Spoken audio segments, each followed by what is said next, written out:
Масло. Один хочу добавить торговый. Маршал Думас, Сергей. Да, маршал.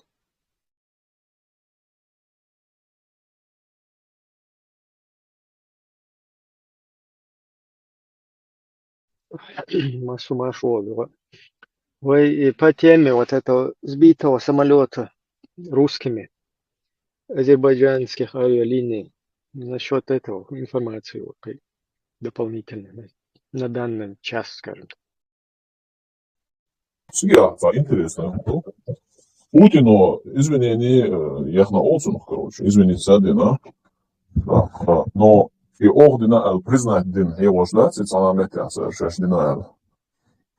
Хотя информацию у вас сразу оказывается черный ящик доехало из командира в Казахстане. Все уволимся, им что? Им лукельник муж. Короче, как бы сразу видно, кто в Казахстане хозяин, да, истинный. Да, вот эти черные ящики, лучше да, надо хрили сомневаться даже больше на действительно кто там хозяин.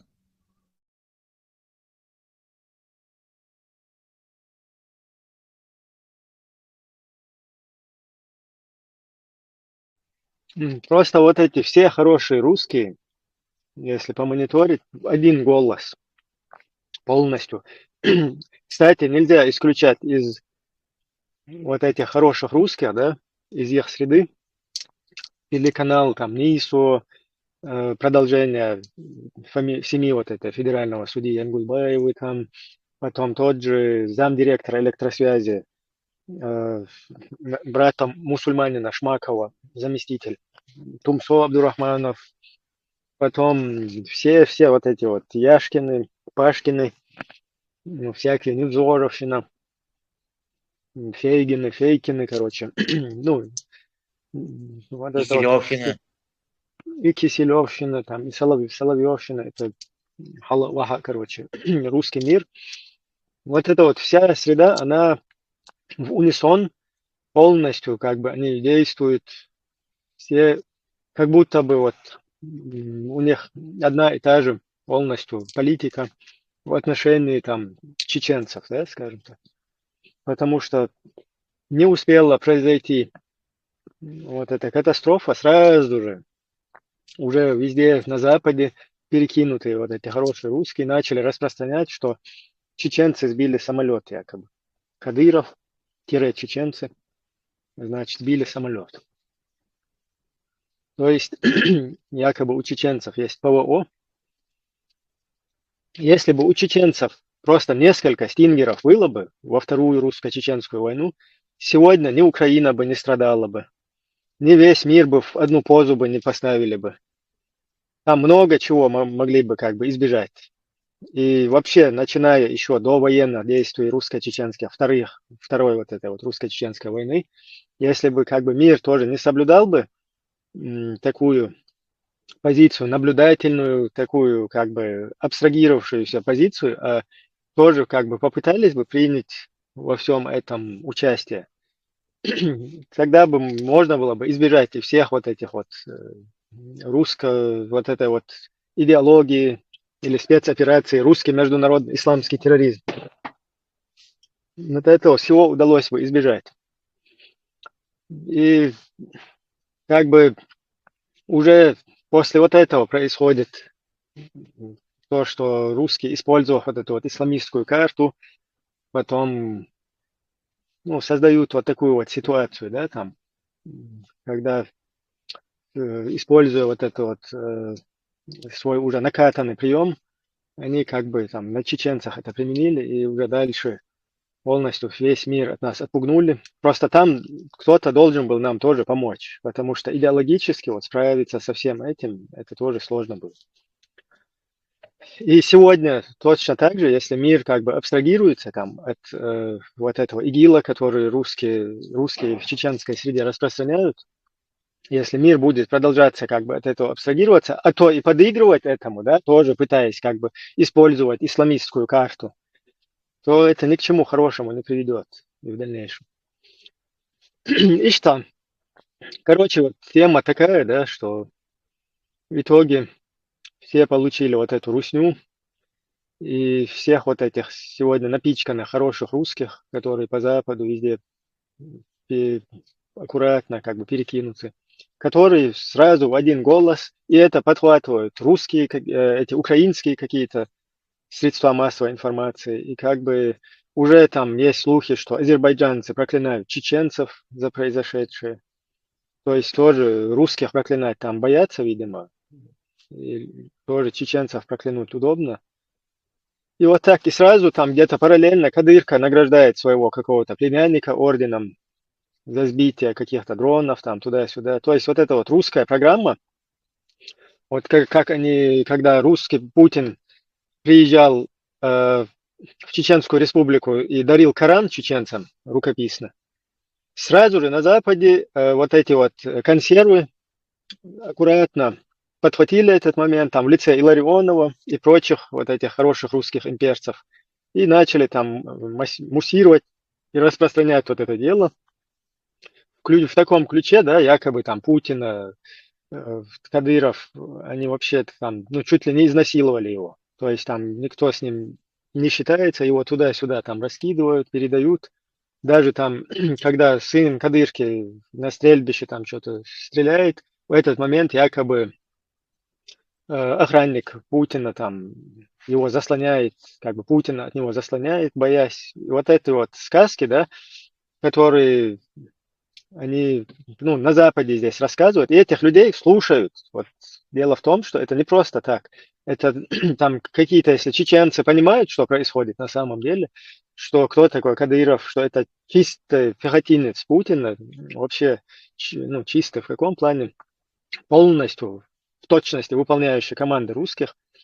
Там многие чеченцы это осознают четко, а вот вот эти вот хорошие русские, да, они как бы, ну, являются проводниками там для Запада, на них как-то ссылаются, они как бы для Запада являются своего рода экспертами, да.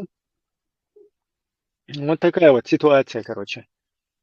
Вот так вот эти вот распространяют хорошие русские антипропаганду на фоне вот таких вот каких-то русских террористических операций, вот то, что мы видели, вот эта ситуация с этим самолетом, лайнер, или, который вот сейчас в Казахстане упал. Кстати, вот полностью хотелось бы свои как бы соболезнования высказать полностью там от имени и Чеченской демократической партии, как один из активистов, тоже вот хочу, все равно эта запись, как бы она в эфир пойдет. Я знаю, что все наши соотечественники тоже там вменяемые чеченцы, там кто четко осознает эту ситуацию, тоже такого же мнения, поэтому вот полностью как бы наши соболезнования высказываем и близким там погибших и так далее. Просто вот это дело, его нельзя так тоже оставлять. Не надо вот это, то, что черные ящики уже русские унесли, это уже вообще очень-очень такая продолжающаяся вот эта вот слабинка со стороны мировой общественности, за которое, ну, за это все равно еще в дальнейшем снова и снова мир будет расплачиваться за вот это попустительство и вот такие вот допущения вот такого. Средикер, маршал Душук, добрый вечер, всем всех приветствую. Присоединяюсь, Ибраим, к соболезнованиям. Далгештоль, Дахиланчана, Далгештоль, Хейчана, Хейч Ома Болчана. Соболезнуем всем пострадавшим, родственникам пострадавших и погибших. Надеемся очень, что таких случаев больше не повторится. Хотя надо сказать, что пилоты очень-очень потрудились, чтобы не совершить аварийную посадку на территории России. Чувствуется, что они очень даже, можно сказать, боялись этого, готовы приземлиться где угодно, но только не на территории России, потому что там, ну, скорее всего, были и другие аэропорта там поближе, где можно сесть, но они выбрали там море, оболя, да, решить. Помню, из бортом корабля, самолета польских представителей, там и властные представители спортивного клуба были, они, ни один из них не выжил. Тут они рисковали тоже, что никто не живет, если они приземлятся на территории России. Скорее всего, в этом была их убеждение, что надо в любой стране находиться на территории другой страны, но не России.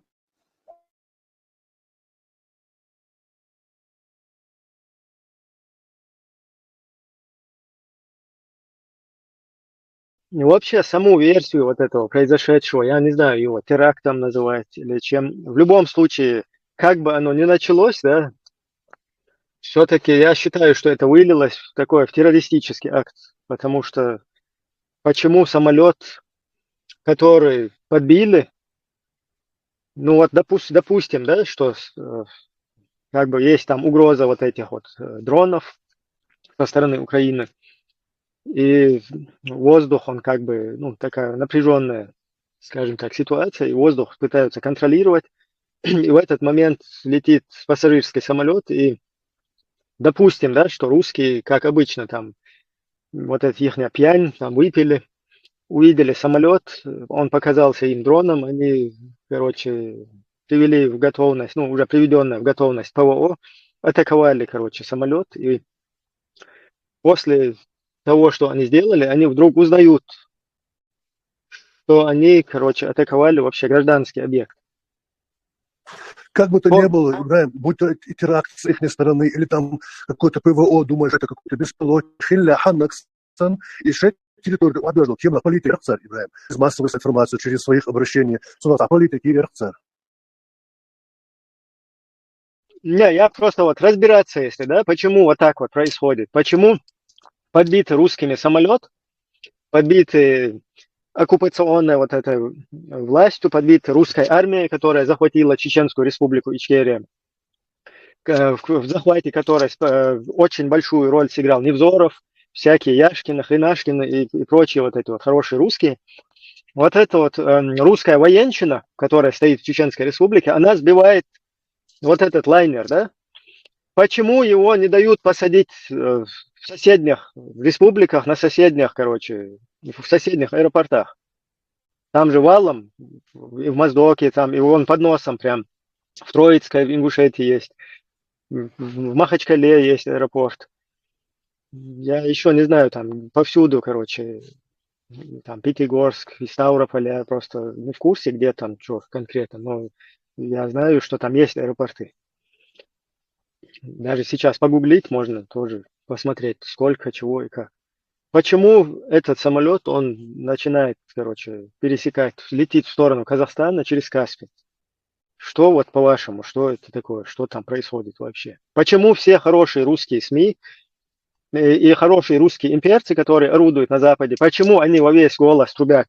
Одни трубят, что какой-то Кадыров, я уж извиняюсь, просто я приведу пример, они о каком-то кадыровском ПВО, если говорят, то объесться фасолью и повернуться, как Кадыров говорил о Америке, в какую позу он поставит.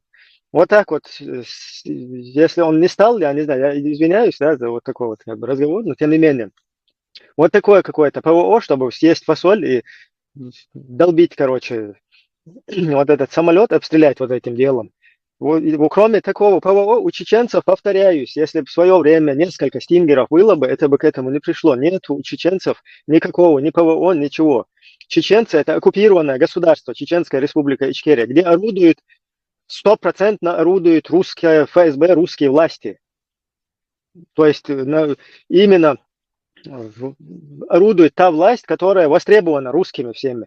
Хоть они сейчас разбежались, хоть они сейчас играют вот эти вот кошки-мышки, да, там, хорошие, плохие, мы против, мы не против. Это ими востребованная власть, она там установила полностью диктатуру, тиранию, и там у них есть и ПВО, и все. И вот они, как бы за ними вот это вот все, и это как бы ихняя тема. Я сейчас чуть-чуть сбился с мысли, но имеется в виду вообще в целом, вот что происходит, да? Почему, когда уже они сбили, уже русские вот сбили, вместо того, чтобы, я не знаю, как-то попытаться уже сделанное, раз это случайно произошло, его же можно посадить, этот самолет, хотя бы спасти людей, хотя бы как-то меньше компенсация какой-то отделаться. Вместо этого происходит непонятное. Этот самолет начинает улетать со стороны Российской Федерации, с территории, быстренько ее пытаться покинуть и куда-то до Казахстана долететь. И повторюсь, в это время хорошие русские имперцы распространяют дезинформацию, что Кадыров какой-то чем-то сбил самолет, Кадыров равно чеченцы. И другие хорошие русские распространяют, что какие-то птицы врезались в самолет. Это что за информация вообще? Что это такое?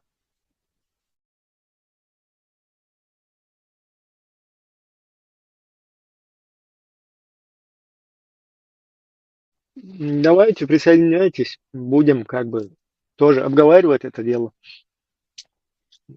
Дело в том, что пока мы молчим, вот эта вот вся среда из хороших русских распространяет полностью Маршал Думасага. здесь, на Западе, вот эту дезинформацию, куда они каких-то Кадыровых с ПВО притащили. Как будто бы Кадыров... Микрофоны включайте. Маршал Думасага. Ибраим, طبعا Путин с извинения я ладно, лица дойду, видите, позвонить день. Али извинения фигия. Нет, там я тоже читаю уже украинцев. Они пишут, что Кадырка позвонил Алиеву, и Алиев его проигнорировал. И дальше газета от себя пишет, теперь Путину отдуваться за Кадырова придется. Это что такое вообще? Украинцы, вы что с вами случилось? Я не пойму. Я не пойму, украинцы, вас тоже Кадыров насилует там 2 года, не можете Кадырова, что ли, победить? Я сейчас это просто, чтобы холодным душем пройтись. Украинцы, вас что, Кадыров 2 года насилует, и вы не можете со всем оружием западным его победить, что ли? Вот так вот это все происходит, да?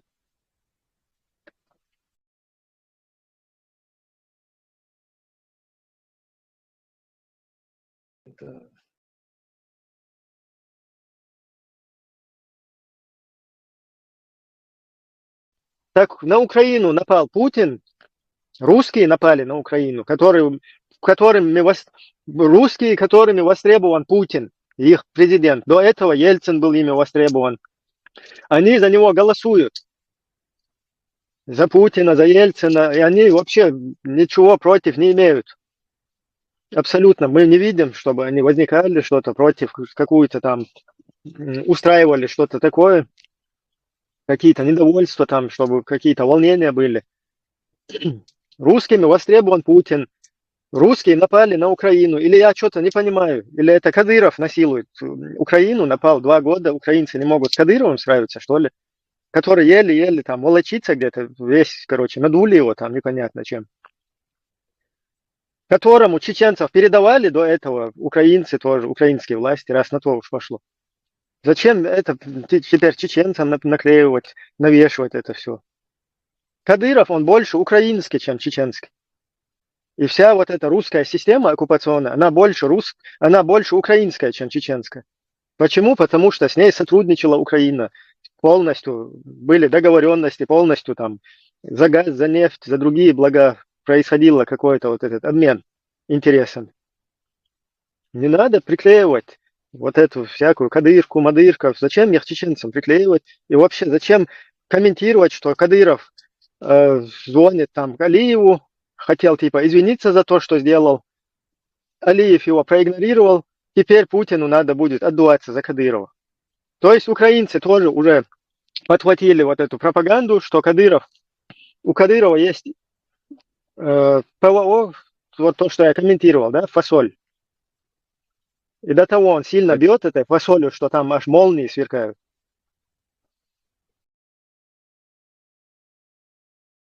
Таким образом мы можем обвинить ДНР тоже в сбитии малазийского самолета. Не Россию.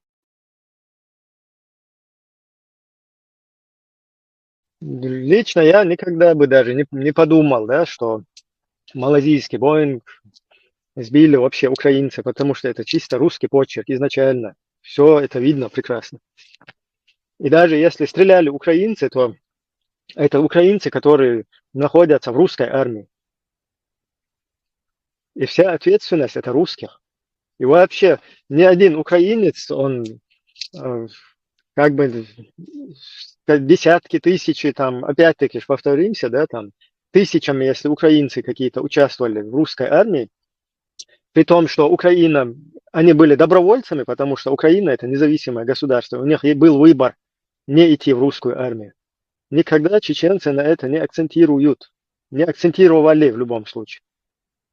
Потому что только дебил не поймет, что русская армия, кто бы в ней ни находился, вся ответственность лежит именно на тех, чья это армия.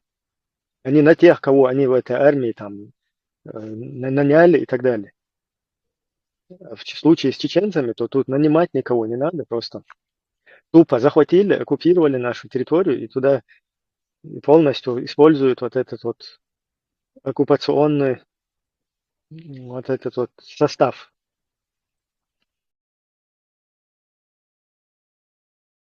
Ну или контингент.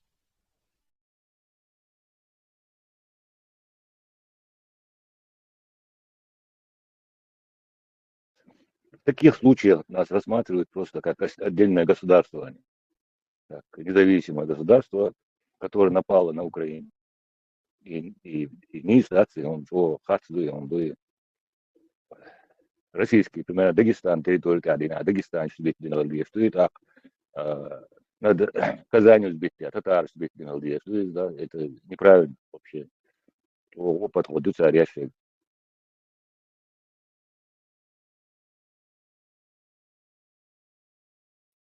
Но чукч бахцега сбитие, чукч сбитин хледа. Это по этой логике и что.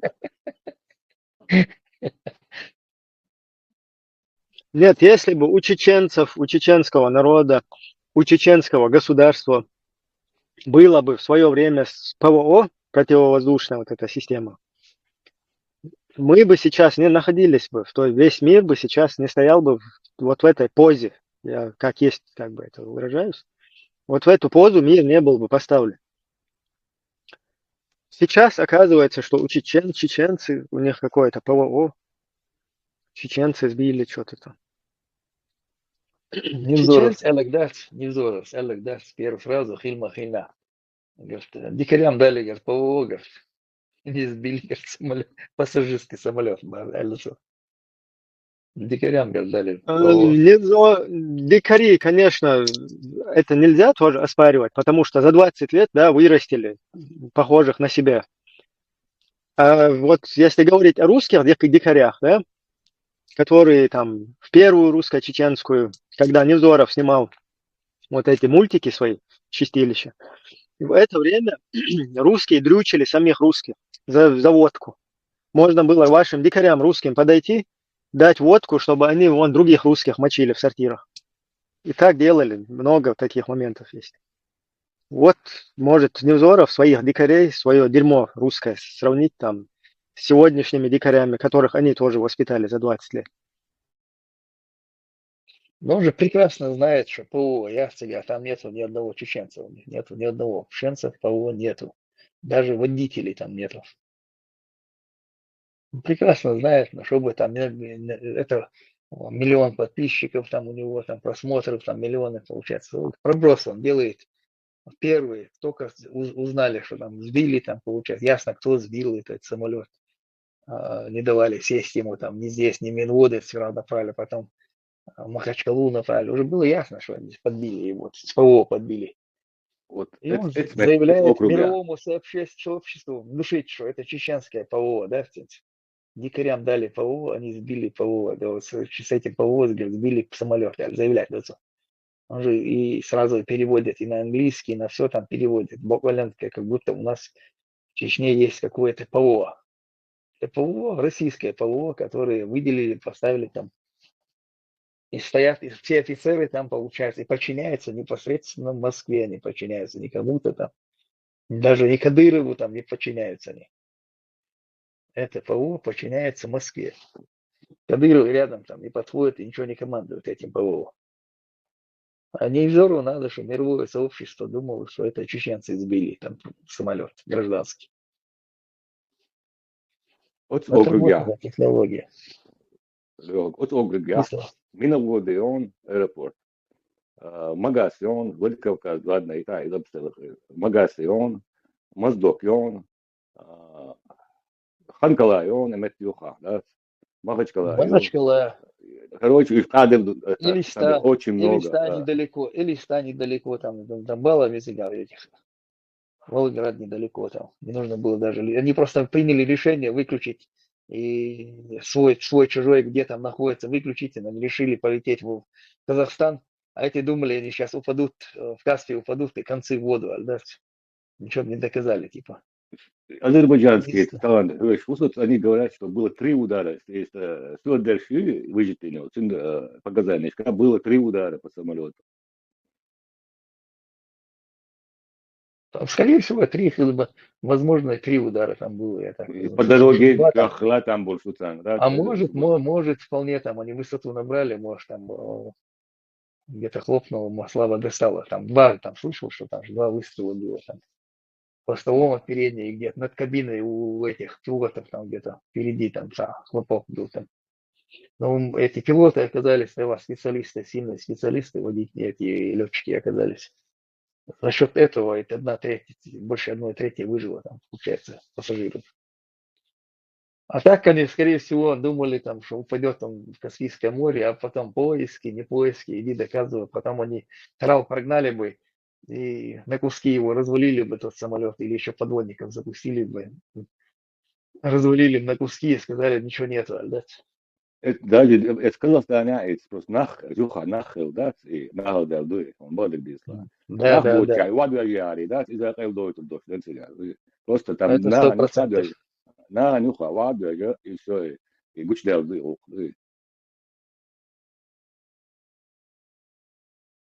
И на нюха. Так, если нахал отбошенные, нахал отбой, включай я людей.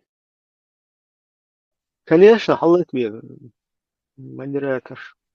Но и ночи ПВО, да, и это ничего хорошо думаю, что тебя есть ПВО российский 100 тысяч минимум войска, что российского, что лишь ночи что. И дичь тогда вот. Это теперь ПВО, болбящий. Да, это российское ПВО, оно не подчиняется никоим образом Кадырову, не подчиняется оно. Ни Кадырову, ни одному подразделению в Чечне, чеченским ПВО, авиации, Ахмат, не Махмат, Махмат и Нацгвардия, они им не подчиняются. Даже диспетчера там по ЧПС Азербайджан, переговор. Сейчас даже диспетчера, которые в Грозном, у них забрали и с Ростова управляли этим самолетом. Когда на Махачкалу отправляли его, уже там он уже вышел из подчинения с аэропорта диспетчеров, они вышли из-под... Диспетчер, не смогу, но Чимабат, Грозный аэропорт, я бы играю. Даже они там не управляли этим самолетом, у них забрал, это Ростов забрал. Ростов переговоры, когда переговоры, сейчас закинуты их переговоры, там управление забрал Ростов. И контролировать, конечно, а ночью баба с ФСБ мы изучаем. Хаусы, любой документации доступный, еще. Еще контролировать, даже аэропорт, гражданский аэропорт ФСБ, головой, будь учебешь. А на своем выход на Гордукшан, да, через этот аэропорт.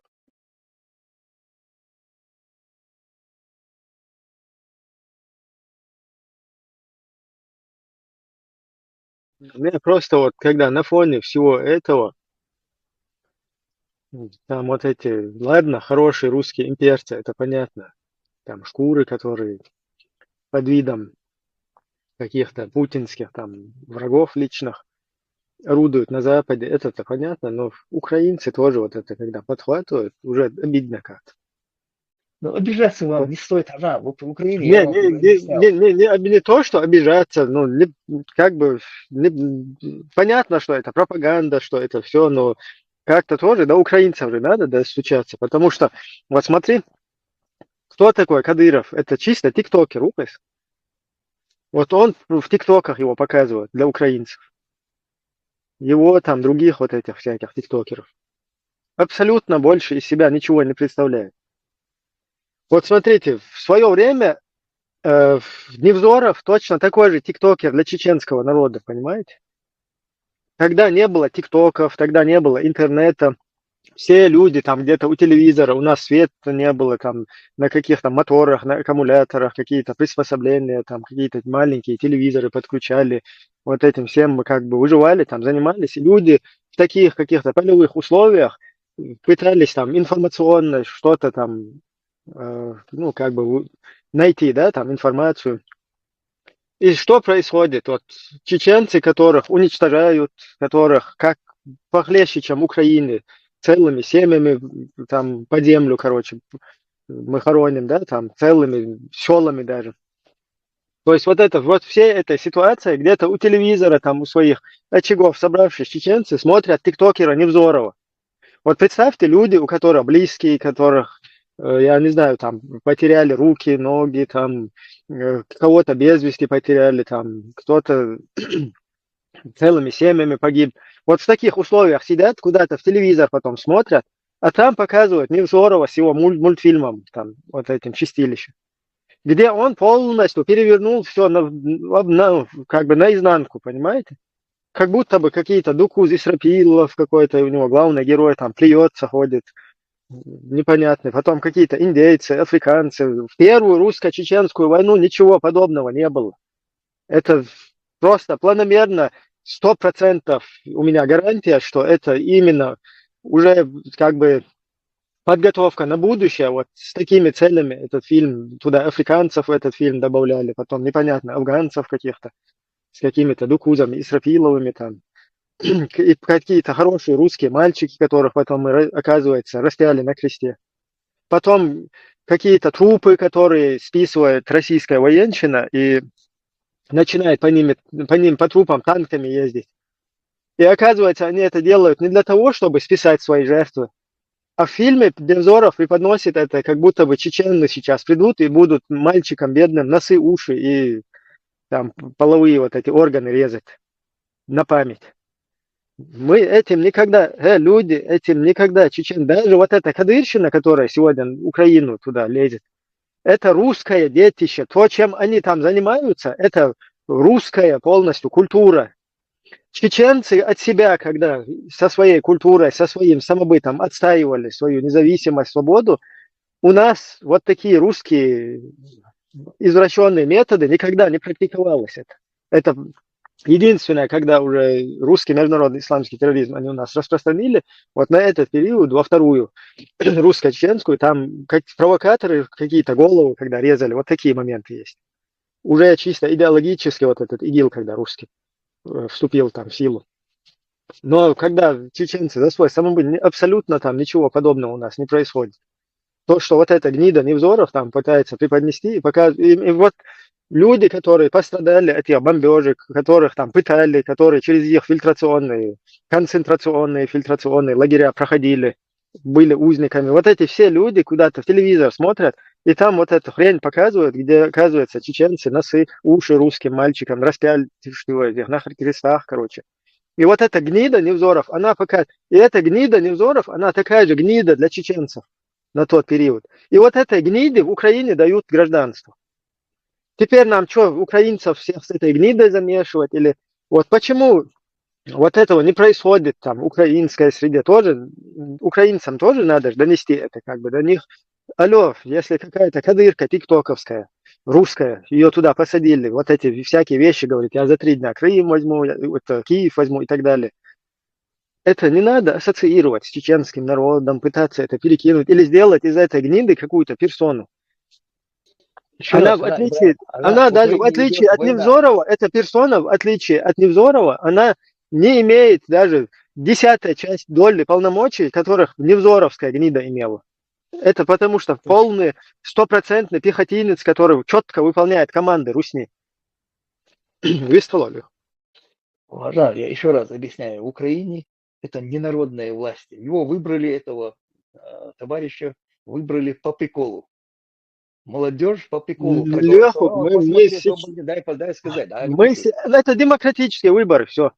Зачем мы туда должны уходить? Нет, демократические выбор, ошибочный выбор народа. Если бы его не выбрали, они сами разберутся. Они даже не напали бы на них. Там сидит завхоз Зубовший, на должности завхоза сидит Ермак сидит. Его отец генерал Лехук, ты вот тема, о которой ты сейчас говоришь. Телевидение, захваченные, посаженные люди, они боятся что-то сказать. их отправят сразу на фронт, если они будут не выполнять политику, которую им дает Ермак. Телевидение – это не народное сейчас телевидение. Они все телевидение забрали под себя. У всех этих миллиардеров, которые там были, свои каналы были, они все эти каналы забрали. И платят с бюджета, там, этим каналам платят с бюджета деньги. Это не формально этих миллиардеров каналы, но там управляют уже их работники.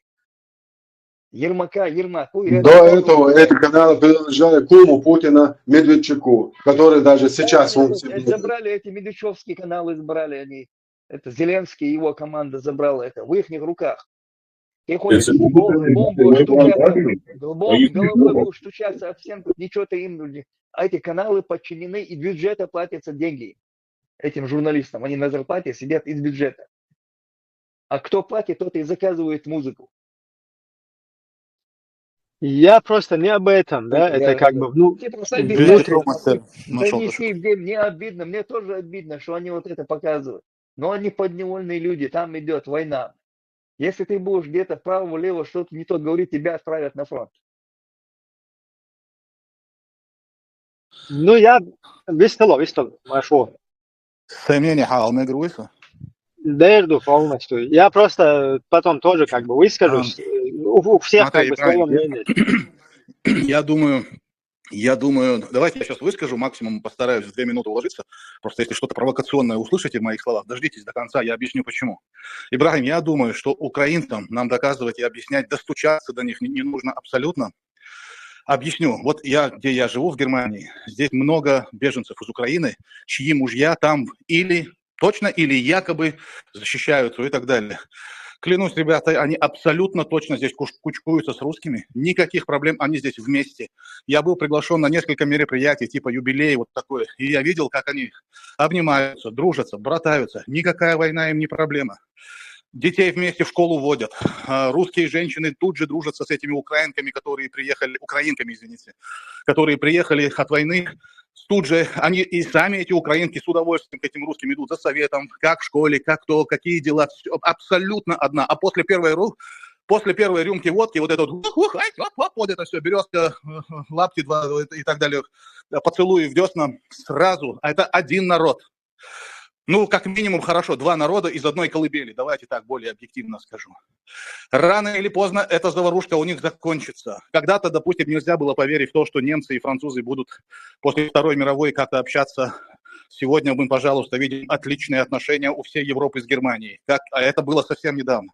Я уверяю вас, эти ребята подружатся, будут опять обниматься, целоваться в совместные браки. Это один народ, это вот их правило, их правило, свои собаки дерутся, чужие не мешай. Это твое личное мнение. Да, я договорю, пожалуйста. Да, это твое мнение. Мое, да, чисто мое. Русскоязычными хохлами ты встречался. Не перебивай, Леха. И вот это правило, у меня складывается впечатление, что наш чеченский народ готовит к тому, чтобы потом... воюют инопланетяне, получается. Чтобы вот этих собак на нас повесить, мне кажется так. В России 150 национальностей и народов, может быть больше, 150, по-моему, есть, насколько я знаю официально. Ни один больше так не выделяется, вот так вот, как чеченцы. Ни один в этой всей информационном поле, в войне, во всей политике, вот этой всей геополитике, ни один больше вот так особняком не выделяют ни один. Были попытки это сделать с бурятами, да, они не получились. С удовольствием чеченцев выделяют особняком, мне кажется, для того, чтобы потом повесить на нас всех собак, когда они начнут дружиться, целоваться, обниматься, снова они начнут, гарантирую. Я, правда, не знаю, через сколько, через год, через 10, не знаю, через сколько лет. Это я уже не знаю, это надо проводить другие анализы. Ничего объяснять им не нужно. Мы для них такие же чурки, как и для русских. Так же они нас ненавидят, так же презирают. Такими же словами, такими же терминами они нас обзывают. Я уверен, каждый из вас не один раз слышал. Дай мне сказать свое слово. Леху, это его как бы мнение, оно тоже имеет место быть. И твое имеет быть, и других, и мое там. И гума мадается, он просто пускай высказывает. Да Я банкет хвалюсь, я попал хвалюсь. такой. Банкет попал, духовно Ты царишь, хотя посмотрел бы, и украинский язык, русскоязычный нет, они там. Это Там два есть народа из одной русскоязычные. колыбели, и мы им чужие. Вала, Собак буду песить там на ты ногти, из это одной точно. колыбели, Задача им ничего доказывать не надо, я считаю. Нужно провести работу, собрать материалы, чтобы когда они это будут делать, как-то парировать и говорить, что нет, это ваши спецслужбинские игры, на нас собак повесить не получится. Все, молодец. Дело-что. Сказочник тут нашелся. Леху, ты как бы Камелдинца воли Таруна. Тоже неправильно с твоей стороны. Оскорблять, Да вот если лопат. идет. Ты давай не Да оскорбляй лопат, меня. Я тебе слова плохого не сказал в твой адрес. Ага, ты украинский любитель, я в твой слово адрес плохого не сказал.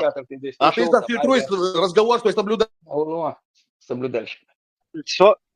Леху, хажам, ой, хочу как бы хочу мяш, риска лишь олшная хвосту. Не надо как бы это сейчас эскалировать. Артур, я хотел эскалировать мои ситуации. Просто давайте каждый как бы свое мнение выскажет, да, по ситуации. И уже если там дискутировать, то дослушав там оппонента, аккуратно, да.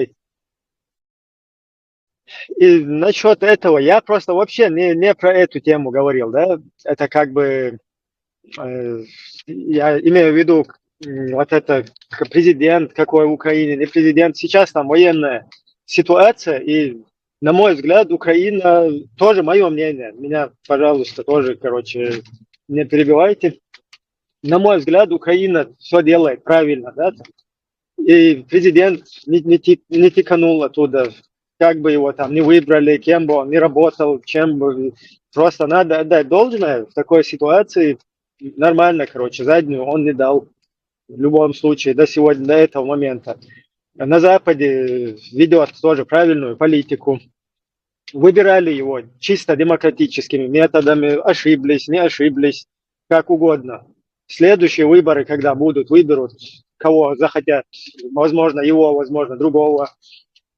Просто я вот комментировал ситуацию, скорее, если украинцы, да, там будут слушать вот этот эфир, хотя это надо там уже на других площадках делать, куда-то на, я не знаю, в YouTube, в ту же чат-рулетку, хотя там алкашня, вот это все, мусор, много мусора. Тем не менее, какую-то через вот такие какие-то ресурсы надо правильную информацию выдавать нашим и украинским друзьям, потенциальным партнерам в будущем и так далее, и всем остальным, потому что то, как нас описывают, вот я недавно, на днях, пару дней назад смотрю, тоже какой-то разговор, да, там, украинки с одним чеченцем. Ну, все равно вот эта подача, да, со стороны вот этого нашего соотечественника, я вижу, у него такой комплект на лице, вот эта длинная борода, отсутствие усов, и остальное уже все нарративами вот так. Как бы там искренности, ну, ноль. Я же это знаю тоже, как это работает все. И поэтому вот эта вот неправильная подача информации, да, там со стороны из чеченской среды, она как бы способствует тому, что уже в ответ к нам обращение и так далее. Поэтому вот это тоже наша вина. Мы тоже как бы, ну, вменяемая часть нашего общества, она не информирует общественность. А потом требовать из этой общественности какого-то отношения к себе. Просто мы, правильная часть общества пока молчит, неправильная, заметьте, неправильная часть общества, нетрадиционная, скажем так, часть общества, она абсолютно в ином виде, вообще не соответствующем действительности виде и так далее. Вот везде постоянно прогрессирует, везде вот ведет себя активно, шустро, и как бы вот это способствует античеченской пропаганде, античеченской деятельности. Если бы они полезными были бы, они бы, наверное, такими активными не были бы, не лазили бы везде, не шастали бы. К сожалению, вот это происходит везде. Те же вот эти русские чиновники, заместитель русской компании ГУП «Электросвязь», замдиректор вот этого Шмакова, Тумсо Абдурахманов. Возьмите любого украинца, любой украинец знает вот эту персону. А что эта персона пропагандировала последние лет уже 10 почти?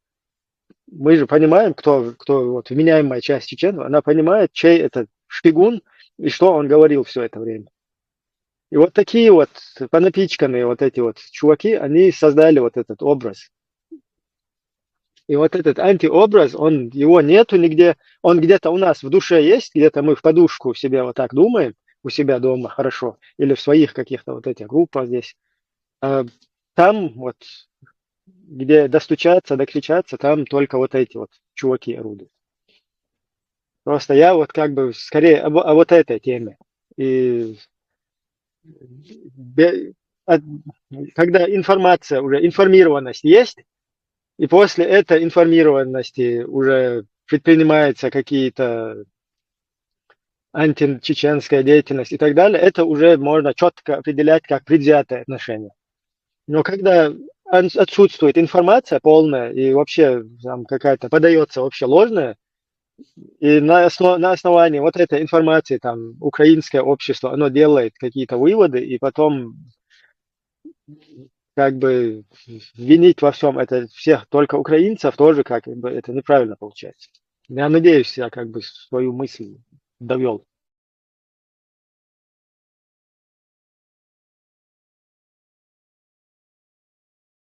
И я не о том тоже, что как-то Украина там нас сейчас, нашу ситуацию спасет или что-то. Нет, абсолютно.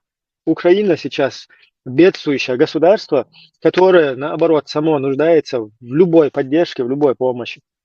И на их теме, короче, как бы паразитировать тоже, я считаю, неправильным. Единственное, там им как-то информационно и так далее. И просто вот, когда против наш адрес гадится, чтобы этого не было, вот этих гадостей, которые русские фашисты, как бы, и вот эти вот подрусские всякие, они распространяют вот эту информацию, то есть она перелом хлещу, должен быть какой-то перелом вот этого.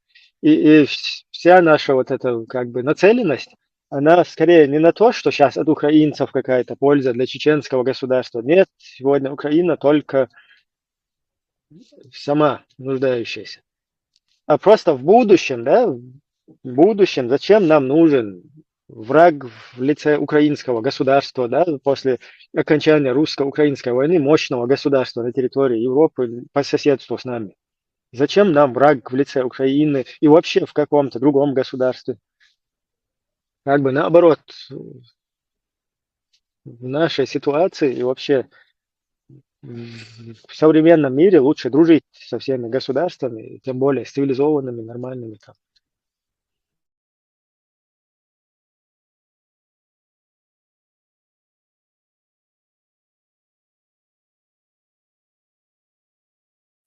Примерно та она и Невзоров, Невзоров, Халяча, Вен Мостов, Азнеясан, Бошти, Вен де Мостов.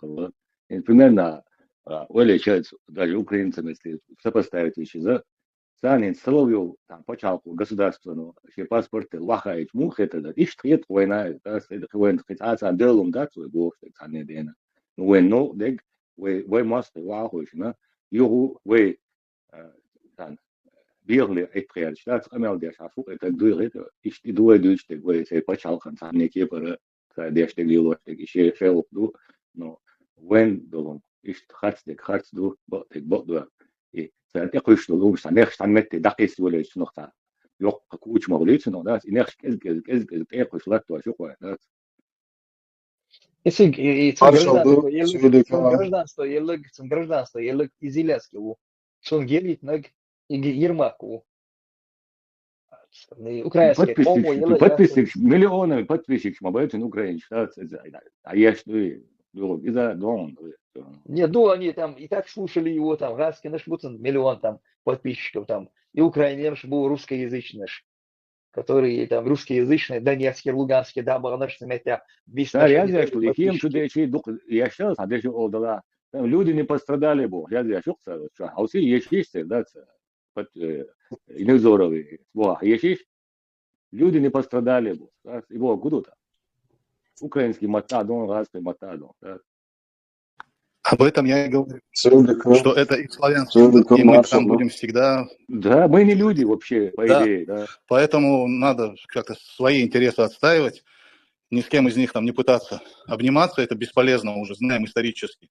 И выселять нас украинцы помогали, и против воевали, и в составе федеральных войск были, и все на свете делали. Это одно и то же, это из одной колыбели два народа. Ну, это же факт, они славяне, их тема. Рано или поздно у них этот конфликт пройдет, поколение сменится, они опять будут братья-сестры. Собак на нас повесят, не просто так же чеченцев особняком выделяют в этом информационном поле. Ну, очевидно же, не надо здесь быть 7 пядей во лбу, чтобы это понимать. Маршал, ты Söyledi, чтобы все понимали, тоже думаю, чуть на русском речь толкну, как говорится, язык врага знать ничего лишнего не помешает, как говорится. Ну, если украинцы начнут нас вот так упрекать, там, тыкать нас на какие-то ошибки, на какие-то наши, как это правильно сказать, не знаю, ну, наши сапчму эду. Битсбелем, положу, я забыл русский язык, к сожалению, или к счастью. Короче, вот на наши ошибки, да, на ошибки наших предков, если вот так мы начнем, если Украина начнет нас тыкать, мы можем вот прямо их нос тыкать на вот бескомпромиссные, не знаю, вот эти их ошибки и то, что они делали. Мы тоже можем указывать всему миру, фактами доказывать, что Украина была на стороне России, когда она шла и Первой, и Второй войной на Чеченскую республику. Но тогда мы прекрасно понимаем, тебе, Бяхмувила. Изъяны. Изъяны, вот, изъяны. Это изъяны. Да, мы не ищем ошибки, мы просто хотим предостеречь украинский народ, предостеречь от их будущих ошибок. Чтобы мы же уже, как говорится, все это разжевали, переживали, короче, выбросили, потом по новой уже жуем вот эту русскую тактику, русский мир. Руссо-арабский, у нас два мира, русский и арабский. Не то, что русские сами не смогли нас поработить, короче, сделать из нас рабов, лохов, там, не знаю, если, короче, насилия не боишься, хотя бы огня ада, там, божественных какого-то чертей, джиннов, чтобы мы боялись. Короче, все навесили на наш маленький, вот этот, не знаю, непокорный народ, который вот стал поперек горла России на Северном Кавказе. Просто стал вот поперек. Как вот этот Крым стал бутерброд, или не бутерброд, как это называл, великий, не сбывшийся старый вот этот Навальный. Крым это вам не бутерброд. Но не суть. Короче, Невзоров вы впускаете в свой дом, украинцы, потом, опираясь на вот, невзоровские вот эти темники кремлевские, пробросы, 60/40, у них КГБ программа была. 60% правды говорит, 40% накидываешь вот эту ложь. Но вот вы в этом дерьме копошитесь, вы сами становитесь тем же дерьмом. Вот тут суть одна. Начинаете копошиться, вот, например, мы же вот на других каналах объясняем вот насчет религии. Вот то же самое, я вам миллион примеров приведу, что идеология, религия, вот это языческий культ ислам, и вот эта идеология русских, вот порабощение вот этого народа, который это одна каша, вот одно дерьмо. Вот ты начинаешь вот этому разбираться, ты сам превращаешься в дерьмо. Вот в этой религии ислам, если ты начинаешь ее разбирать. И то же самое вот этот русский мир.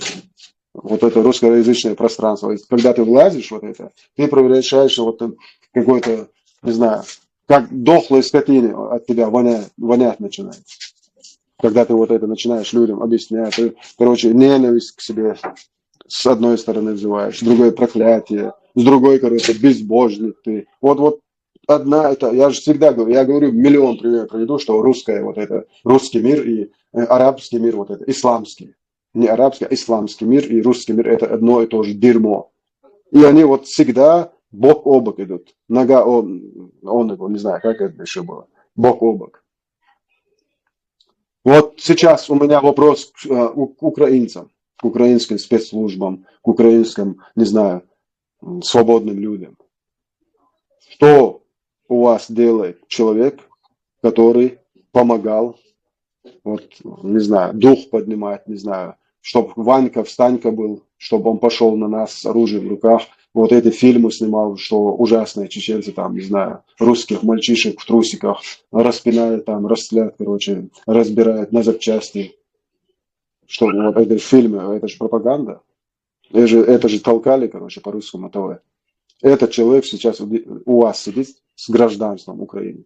Это же позор для целого народа. Как можно такому человеку дать, не спросив народ, гражданство? Это у вас халиф там сидит, Зеленский?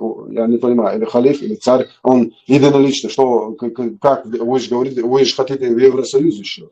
А как у вас один человек решает от себя, что хочет народ, там, что им пока? Еще один вопрос у меня. Что у вас делают люди, которые в Сирии шлялись? Объявляли всему миру джихад, кефиров будем резать, убивать вот этот, как его назвать?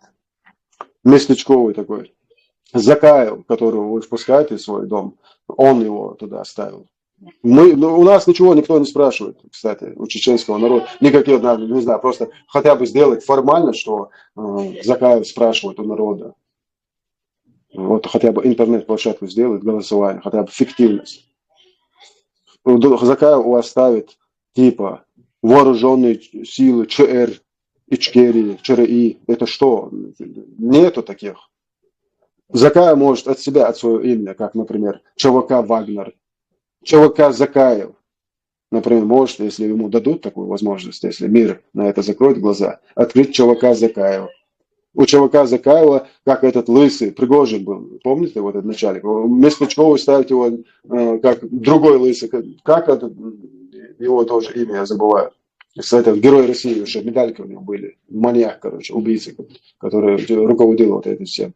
Вот такого же маньяка, которого везде людей убивал, там бесконечности, короче, его ставит Закаев, идет у вас в Сирии, который чувак шлялся, объявлял всем кефиром джихад. Сейчас спокойно в Украине с оружием, со всеми, короче, вот этими ништяками кефирскими ходит у вас в стране. По факту ваши спецслужбы должны его арестовать и передать в международный уголовный розыск. Как его? Кое международное, кое решение, да, Интерпол, человек, я тоже, он, аминуется, кто-то может вот его имя, напомните, если фамилию, кто знает, я даже от отвращения не стал даже копошиться там. Этот, короче, министр ОБОН, начальник ОБОН, я даже не знаю, как его там они называют. Я знаю, что по-ихнему, если они будут вот по тому закону, который хотят они на весь чеченский народ, хочешь ты или нет, которые они говорят, что поставили нас, вот этот шариат, в таком случае он амир. А тут министр, как его назвать? Как они назвали его? Для кефиров. Какой-то сейчас он контрразведки, департамент контрразведки. Не, я говорю вот этого, который Закаев там официально ставил медальки. Сирии, который шелся. Без пальца, на одной руке там половина пальцев нет. Таджиева, мать. Вот этот человек по всем законам, вот, по мировым законам, он у вас должен сидеть или он должен быть передан в Интерпол. Этот человек побывал в Сирии. Халитов Хасан шляется по всей Европе. Он тоже должен быть, он по факту уже в Интерполе розыск должен быть. У меня сейчас вопрос к мировым спецслужбам, к спецслужбам Украины. Как это понять? Как нам сейчас на этот ваш спектакль мировой смотреть? Если я сегодня побываю в Сирии в те года, и один человек узнает об этом, я уже все, я в Интерполе. Но я не понимаю, как у вас люди. Я могу сейчас сюда в группу фотки скинуть, что они в Сирии делали. Я не знаю, как это то, что я знаю, вы хотите сказать, что спецслужбы не знают, что это за люди. Понимаете, тут каша, огромная каша.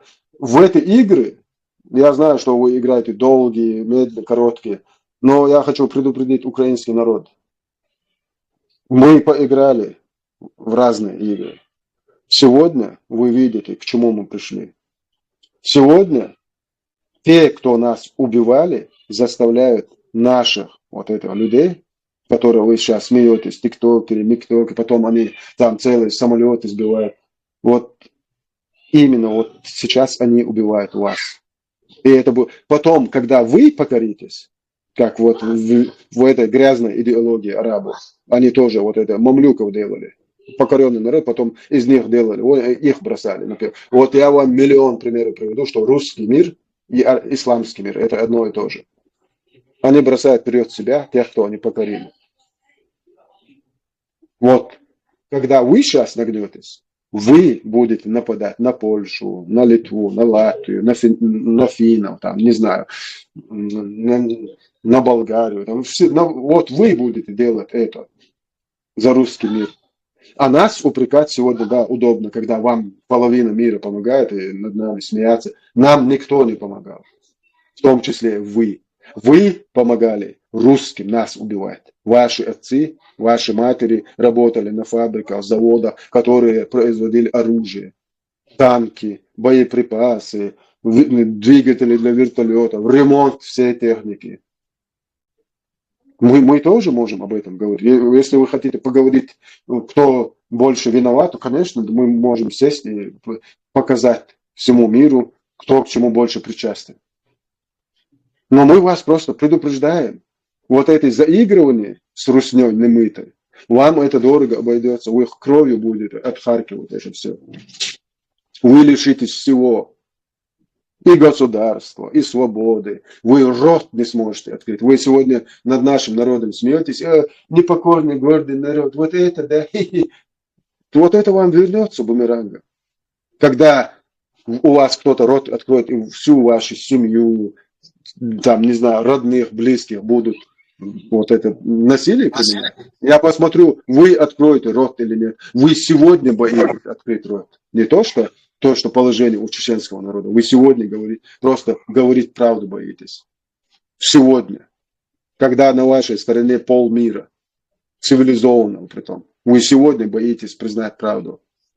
Вы сегодня боитесь своим вот этим так называемым лидером, там, не знаю, как их сказать, президентом, министром сказать. Залужного почему вы дали убрать? Сегодня у вас министр обороны сидит русская гнида, у которого родители живут в Москве. Вы что, хотите какие-то упреки нам делать? Кадыров там, не Кадыров. Вы что, издеваетесь? У вас министр обороны русская гнида. У него родители в Москве живут. Он оканчивал московский, вот этот, как это называется, или школами, или армии у них разные там. Он закончил вот это. У вас министр обороны. Ермак у вас сидит, управляет вашим президентом, как кукла. Вы нас хотите упрекать Кадыровым? Вы издеваетесь? Вы действительно, вы знаете, какая тут ситуация? Вот как этот их брат, русский брат Араб хочет над нашими традициями издеваться. Тут и вы. Вы серьезно? Давай, вы тоже хотите потягаться? Мы не причастны к вот этому. Вы же закрыли глаза на все, когда вы же помогали русским, когда нас к этому принуждали. Вы же поверили, что чеченцы террористы и бандиты. Но сейчас давайте сопли жуйте, не плачьте, вот, примите, да? Из террористов сделали русских солдат. Вот, а что? А что, вы думали, что к вам это не вернется? Ваш Жагар Дудаев предупреждал. Мир предупреждал того, кто выбрал наш народ. Он послание, вот наш пророк. Он говорил, если мир... Заявляю ответственно, если мир думает, что если не остановить этих взорвавшихся политиканов и маньяков из вот этой Русни не остановить, а если мир думает, что они успокоятся, уничтожив и поработив и оккупировав чеченский народ, на этом закончится, мир глубоко заблуждается. Мир ждет тяжкие потрясения, большие потрясения. Вы пожинаете плоды вашей трусости. Вы все, и вся Европа, и Америка, и все эти крутые парни, вы пожинаете плоды вашей трусости. Вот то. Микрофон, а мы дай хакуас микрофон. Бяхман был дитям, если украинцы думают, что у нас нечего сказать, вообще без проблем. На любую тему. Все, Бяхман. Даже вот я недавно, вот пару дней назад, вчера, позавчера, смотрел, я уже забыл, как ее зовут, тоже украинская блогерша, женщина, тоже молодец, патриотка Украины. И вот она общается с одним там чеченцем, у которого борода без усов, как и полагается для салафитов. И этот чеченец, ну, он как бы я вас поддерживаю, украинцы, бла-бла-бла, пятое, десятое, и начинает потом давать советы, короче. Вы почему там, что вы там делаете, зачем вы слушаете это мировое сообщество? Мы в свое время проявляли с русскими толерантность, это нам, короче, потом аукнулось. Не надо, короче, смотреть на эту мировую общественность, надо полно вперед, без каких-либо этих тормозов, там, против русни, туда-сюда, их мочить подряд, там, как бы не оглядываясь на Запад. И эта женщина вот его слушает, она-то просто блогерша, да, а этот, короче, у него, видимо, такое представление, что он сейчас там кефиром скажет, давайте, короче, эти кефиры, чтобы тех кефиров мочили, и, короче, как бы спровоцирует такую ситуацию, там не надо на Запад смотреть туда-сюда, посильнее их долбите. Как бы. И он думает, что он вот умник какой-то, какие-то умные, хитрые, как вот это вот, кто лучше из хитрецов, да, типа по вот этой методике он пытается там какие-то хитрые вещи высказать, и потом он якобы патриот там чеченский такой, короче, украинцы, мы с вами, мы за вас, у нас там батальоны туда-сюда. Пятое, десятое, нас тоже террористами называли, русские там. Короче, на эмоции, вот, на всяких там ценностях пытается прокатить. А на самом деле он не понимает, вот этот человек, вот этот наш соотечественник, который облапошен вот этими идеологиями, который, по сути, это жертва идеологии. Вот русско-арабская вот это вот, как бы, ну, их спецоперация. Имперская Да, идеология. да, да. Заложник УИЗа, ну, жертва УИЗа этого, он жертва. И что он делает вообще по сути, чем он занимается?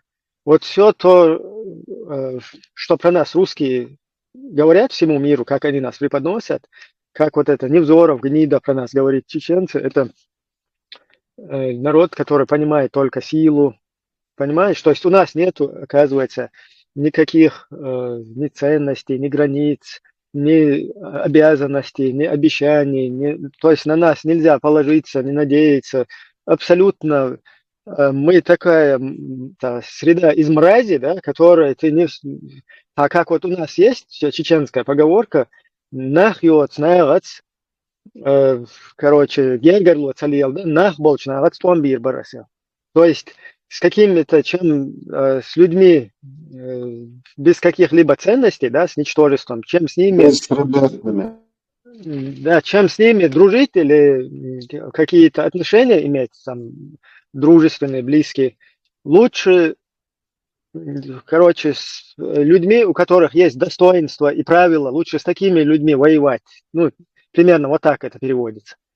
То есть, как бы наши предки, они выбирают достойного противника вместо ничтожного какого-то друга, да, от которого ты от которого ты не можешь, ну, короче, тебе ничего хорошего ты не сможешь ожидать, да, ты не знаешь вообще, чем движет этот человек, какие у него ценности, какие он правила, он может с любой стороны тебя в любое время как бы продать, купить и еще раз, 10 раз продать.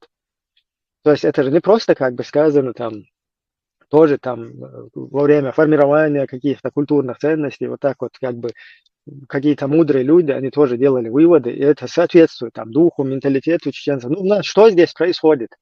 Из-за того, что нам подсунули вот эту свинью идеологическую, у этих людей, кто стал жертвой этой, короче, идеологии, вот этих вот имперских вот этих чаяний, они, как бы их ценности стали, ну, после этого их ценностями является то, что кто лучше из хитрецов. То есть вот это там чеченское какое-то, да, где ты даже лучше враждуешь с человеком достойным, вместо того, чтобы дружить с какой-то, ну, гнидой, грубо говоря. Вот из такого какого-то разряда мы переходим в разряд, когда, а кто лучше из хитрецов? И вот это вот, и что самое в этой всей ситуации плачевно, он еще думает, что он кого-то перехитрил, там, Кефиров, думает, или обманул, как будто бы на его какие-то эти, то, что он там высказывает, вот этот бред, да, как будто бы какое-то украинское там правительство или военные какие-то силы вообще обратят внимание. То есть на вот эту болтовню, которую он выболтал где-то в чат рулетки, он думает, что он какие-то там они вещи мощные там говорят. Там в Украине вменяемые люди, которые четко совместно с опытными людьми вместе работают с Западом, там есть и короче, люди, которые и в психологии, и в военном деле четко разбираются, как, в какое время, короче, надо жестко, ну, как бы действовать, в каком месте надо, наоборот, там, какие-то переговоры проводить и так далее. То есть во все это, ну, вот в чат рулетки сел он, и всем вот этим подписчикам, вот этой женщины украинской, всем украинцам, он поставил печать на то, вот как нас Невзоров и всякое вот это русское отребье, как оно нас годами, десятилетиями уже представляет, что вот эти вот люди, они вообще ненадежные, им нельзя верить, они никакие договоры там не соблюдают, короче. Это люди, которые уважают силу. Я просто, зачем это говорю, для чего это говорю, может вот услышит какой-то вот дебил, который вот такие вещи говорит, сидит, в том числе это не исключение здесь, и вот этот финский блогер, который тоже там немного у него тоже отклонения есть, с вот этой мухой там ходит, фотографируется по всем украинским и хорошим русским сайтам где-то там шастает и улыбается там кефиром, потом мусульман этим самым чеченским каким-то сторонникам антибудулайчества, которые против политического ислама, ну кто-то там против ислама в целом, им какие-то угрозы пытается послать вообще по-детски, да?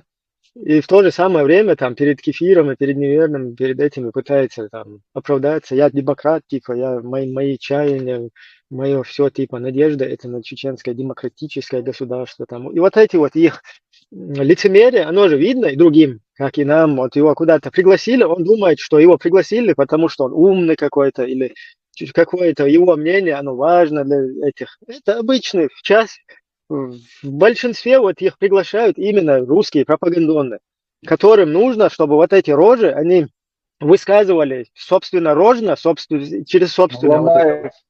Да, через Давай покажем, чтобы покажем собственным вот этим ртом, чтобы они подтверждали то, что нас русские вот все эти года пытаются навешать, да, чтобы эти рожи со своей рожи вот этой вот выговаривали это, понимаете? Вот только для этого вот эти люди, они в 90% случаев их для этого вот эти используют, всякие там пропагандисты. Мы можем показать вот это вот. Здесь не будет видно. Ибраим, типа оппозиционер он, да, он представляется типа оппозиционером, хотя он против чеченской. Ну, он лицо среднестатистического, скажем так, защитника чеченского, понимаешь? Вот оказывается, мы, наши все соотечественники, которые стояли на позициях освободительной борьбы там, и так далее, оказывается, мы вот среднестатистически, вот проявление вот такой вот этой вот Ломаева и ему подобных вот этих всяких там, которые бороды там отпускали в мирное время. Вот как бы они олицетворяют. И через них можно посмотреть якобы на дух нашего сопротивления, на дух, ну, вообще на чаяние, на как бы идеологию, идею там, да, наших вот этих вот освободительных каких-то сил. Ищите, я просто вот это хотел подчеркнуть, что я не знаю, как бы этих будулаков им объяснить, чтобы они вообще не лезли со своими вот этими дебильными русскими нарративами, которые им русские, те же русские вбили посредством этих идеологий. Не ходили туда, не шастали, не подтверждали все, что о нас говорят. И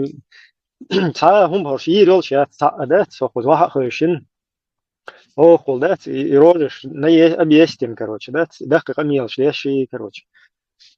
Ибраим,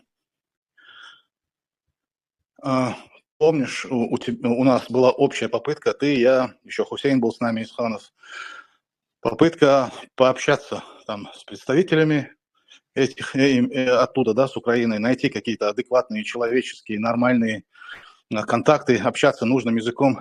Результат, ты помнишь? Не нужно им это. Им не нужны чеченцы здравомыслящие, им нужны вот абдулаки для контента. Конечно, использовать людей. Подождите. Это понятно, то согласен. Не нужны. Я наоборот, как раз таки это и пытаюсь здесь высказать, что мы, украинцам, им нечего с нами. Украинцы сейчас пытаются из всего, как утопающие, пытаются за соломинку захватиться, да, чтобы хотя бы это как бы ему поможет. Вот точно так же они в роли утопающего. Поэтому у них свои сейчас интересы, не какие-то такие общие, ну, на общих каких-то интересах, там, экономическое и так далее. Это не сейчас, не здесь и не сейчас. У них другие интересы выкарабкаться из этой ситуации, и они за собой и потащат, и утопая там кого угодно, чтобы вылезти оттуда. Это в наших интересах доносить им, и хотят они это, не хотят, и всему миру, вот как это делают русские. Они же тоже это делают, не спрашивая ни у кого, они просто чисто вбрасывают поток вот этого мусора информационного. И тем самым они создают мнение общественное, и на Западе здесь создали, и потом вот эти будулаки им подыграли хорошенько. Просто я что хочу сказать, это в наших интересах через все там существующие, да, вот такие какие-то лазейки пытаться донести через какого-то украинского блогера, пускай украинцы и другие русскоязычные услышат, потом западные люди с Запада услышат, которые ориентируются на каких-то блогеров и так далее. То есть это нам нужно их использовать как взлетную полосу, да, и нам это не для того, чтобы здесь какую-то антипропаганду или антиукраинскую, или кому-то навредить, а нам, как меняемым чеченцам, да, меняемой какой-то части общества чеченской, это нам выгодно и в наших интересах донести истинную реальность, да, вот что, кто, как это происходит. А белым дитяс, но я все равно, я вот на таких этих, у меня все-таки такие мнения и такая позиция насчет этого. Ну, Ибрагим, ты прав в одном, но с другой стороны, мы же прекрасно видим украинские каналы, вот эти даже прорусские каналы, кого приглашают. То, вот это, не знаю, с полуметровыми бородами у них там люди шастают, как будто других чеченцев нет. Куда ни смотри, бор, это арабы или чеченцы, я не пойму. Вот какой контингент людей представляет чеченский народ перед Украиной, перед миром? Томсо, это у которого куратор ФСБ сидит, русский, обычный русский парень, который принял ислам, у него брат Шмаков, обычный начальник электросвязи, телефонной сети целого Грозного. Обычный, это Чечни, что? Чечни. Да, Чечни, да. Не Грозного. Не, ты неправильно его процитировал, это он пытался преподнести через свою пропаганду общественности, что это простой начальник городской сети. Это не простой начальник городской сети, это электросвязь полностью по Чеченской республике во время, там, как ее русские называют, контртеррористической операции. Любая, все, что связано с электричеством и связью, проходит через их организацию. Соответственно, там и прослушивающая составляющая и так далее. Вся информация, переговоры, боя. Да, конечно, все сливается, все просто, каждое слово переводится, каждое слово, откуда, кто, кому говорит, конечно, все. Тут просто под микроскопом, каждый разговор. И там у нас, оказывается, работал вот сейчас, человек, который говорит, что наш народ хочет шарикат-бурикат. После русских мы хотим арабский закон. Одна сапога пара, хотя и русская, и арабская идеология. Одно и то же. Поработить, насиловать, грабить, уничтожать всю культуру, язык, вот идентичность этого народа истребить. Вот цель русского мира и арабского мира. Если вы говорите нет, я вам обратно просто докажу фактами. Что тут доказывать? Просто история народа, который оккупировали и русскими, и арабами. Посмотрите, они превратились в ничтожество и рабов. Мы же это все видим. Это не я говорю, это история доказывает, это показывает. Эти народы превратились в рабов, лохов, ничтожества, которые делают то, что им указал те, которые их поработили. И сейчас мне говорят, и моему народу говорят, что мы без ислама жить не можем, вообще не дышим.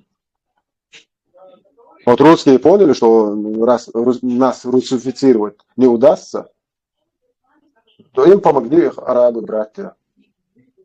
Сейчас видите же, весь мир видит, во что мы превратились. Даже не знают, куда, с кем, как вообще, в каком дерьме они копошатся, вообще не понимают. Украинскому народу мы только желаем победы. Но то, что мы наблюдаем со стороны, вам до победы как до Луны пешком еще. Воевать это одно, но понимать и знать, кто ваш враг, кто ваш друг, это другое, извините. Воевать вообще не проблема. Тем более с такой помощью. Воевать вообще отдельно. Но если вы не знаете, кто ваш враг, кто ваш друг, вряд ли вы до победного дотянете. Мы вас просто предупреждаем. Не копошитесь в этом дерьме, не сюсюкайтесь, не зовите на ваши вот эти каналы, вот эти. Не знаю, мы вам просто рекомендуем настоятельно. Типа хороших русских, вообще не подпускайте. Мы вам хорошего русского Немцова можем показать, которого как от кормушки отлучили, стал оппозиционером, который, короче, был против Путина. Человек, который привел к власти этого Путина, потом против Путина. Мы это все уже видим, знаем, можем вам по полочкам вот это все разложить. Но вот эти люди, которые вы на экраны ваших телевизоров показываете на весь мир, личный враг Кадырова. Кто такой Кадыров? Кадыров держит весь чеченский народ в плену, вы хотите нам сказать? Нет, это русская империя. Те, кто вас сейчас убивают, держат этот народ под своим гнетом. И отправляет к вам вас убивать, в том числе эти. Кадыров никого никуда отправить не имеет права. Он глава республики, а не министр обороны, не министр МВД. Он не глава, он ставленник Российской империи. Пехотинец Путина. Он и сам говорит об этом. Хочу вспомнила кое-что. И хочу высказаться насчет этого, когда Ибрагим говорил о Невзорове. И Невзоров, я не знаю, как он нас преподносит, видимо, не в очень хорошем свете, Сахазаря. Я не в курсе его деятельности. И этот фильм я тоже не видела, к сожалению. Но надо посмотреть, чтобы знать. Вот мне вспоминается, вот из Ибрагимс, и Дючхен, мне вспоминается вот наш горец. В культуре у нас, какой он, горец наш? Вот такой статный, с ровной такой статной осанкой, да? А осанка – это язык тела, это не только тело. Язык говорит много о характере. Осанка, человек с осанкой, он человек с достоинством такой, умный, мудрый, не знаю, мудрость. Дух с хорошими качествами. Да, такой духом такой человек. Еще мне вспомнился один случай, я давно читала в книге, что это было, по-моему, из книги Толстого, не знаю, точно не могу сказать, но про генерала Слепцова, когда из-за его мужества, как чеченцы его ценили, уважали, и когда он был убит в бою под Гехами, его труп оказался у чеченцев, конечно, соответственно, то есть у противника, и ему были оказаны все почести, то есть из-за его, вот, как благородному воину ему были оказаны все почести. Я не слышал, что Слепцов там он был Слепцов, убит. Да, генерал Слепцов. Ему почести не оказывали, не могли оказывать. Не, подожди, Леха, я читала это, и ничего из его богатых доспехов не было тронуто сказано. И даже о выкупе не возникало никакой речи этого генерала. Человек, который сжигал села, получается, вместе с женщинами, с детьми, там, убивал, там, как может ему какие-то почести указывать? Он не заслужил никаких почестей. Ну, что бы там ни было, это... Его убил 22-летний какой-то парень с Гихов убил. Но вот я помню, именно под Гехами его убили, он был убит. Не под Гехами, Слепцовский, его там убили, но убил его этот молодой парень, которому и 20 лет не было, он убил этого генерала Слепцова. Этот человек-варвар был, который окружал села и полностью вырезал там всех, сжигал полностью села. Значит, я не ту книгу, наверное, Чисто- читала, но в любом случае. Того генерала, Да, чисто он хотел там сунну устроить, по-моему, как-то. Но под утро нападал.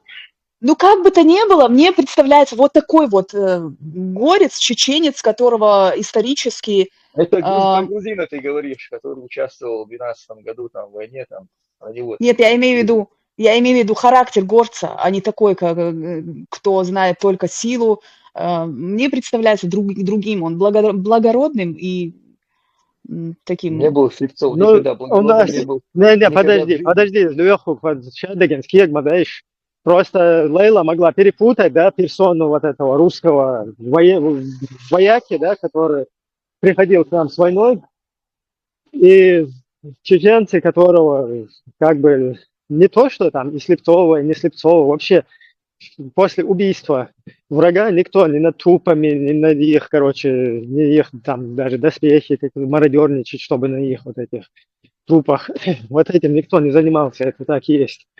Потому что это и сейчас, и вот воинов, которые, современникам которых являемся и мы, тоже над трупами, наоборот, у русских всегда просили забрать свои трупы, но они их не забирали, потому что им надо было их списать. И... Да, даже в этой книге давно, которая написана, не написано, может, а воспоминания, может, о Кавказской войне, даже там указано, что чеченцы обращались вот с трупом благородно и ничего из их доспехов не трогали, оказывали воинские почести и отдавали. Мы не говорим, что не отдавали, но таким варварам никаких почестей невозможно давать. Я еще могу вам процитировать. Перебивать, мои, Самундович, мои. Это просто нас характеризует, понимаете? Характеризует нас. Высказать, дайте мне. Кто поймет, тот понимает. Ну, я хотела сказать, что это нас благородно характеризует. Я знаю, Ибрагим, тут знаешь, что вот натыкаясь на наше благородство, тут русские хотят сделать из своего варвара каким-то человеком, который достоин был почестями. Эти вбросы, эти информационные вбросы велись тогда, что... Вообще из всех руснявых, кто к нам не приходил, никакого достойного там вообще и духу не было. Несмотря на это, никто их какие-то трупы, их какое-то там их доспехи, никто это ничего не трогал. Потому что у нас нету такой культуры, пока нам не пришли вот эти религиозные идеологии, до тех пор у нас нету никакой культуры, никаких вот этих вот русских примочек, да, когда над трупами издеваются, уши режут, носы отрезают, потом черепа варят в ведрах, чтобы потом, чтобы потом изымать оттуда из головы вот этот череп, да. И потом, вот, например, у Невзорова, там говорят, где-то стоит сзади на шифонере, на серванте череп какой-то. Тоже это вполне возможно, да, что я не исключаю, например, что какой-то там загнобленный какой-то там гражданский, как они поступали через ПАП-1, ПАП-2, через Чернокозово, через все эти фильтры, когда концентрационные лагеря пропускали, не исключено, что это оттуда какой-то череп. Тоже, неизвестно. Ну, это их чисто культура. А у нас этого вообще никогда не было, не практиковалось, несмотря на то, что они всегда не проявляли ни благородства, там вообще этими не пахло от них.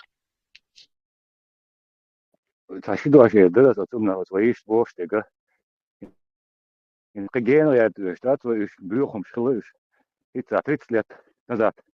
When хочу бахин. When дай бахин, а что? Али отвратка, мы что роли пшукшон. Еще нану отябах, что нану далуш. Шесть чувака баков, свои угяю, силабеш. Ты нану отябах, нану далуш. Ишь отношения к врагу, выхлал я чхри, да, свик. Одинан да санметя. Да, еще. Одинан да санметя, пример гайтиш, он болча. Али отвол премнеш, нану отябах, далуш. По сегодняшний день. Санметя, ишь турт генишун сани. По сегодняшний Арсен, день, по сегодняшний день более там 20 тысяч или сколько у нас, я сейчас точную цифру не знаю, по так называемой НВФ находятся в русских тюрьмах. В то время как руснявым и те, кто у нас в тюрьмах находятся, это в основном по натянутым, высосанным из пальцем статьям сидят люди. Просто там где-то там ходили, с кем-то где-то контактировали, или где-то мимо с кем-то прошли, там салам где-то кинули.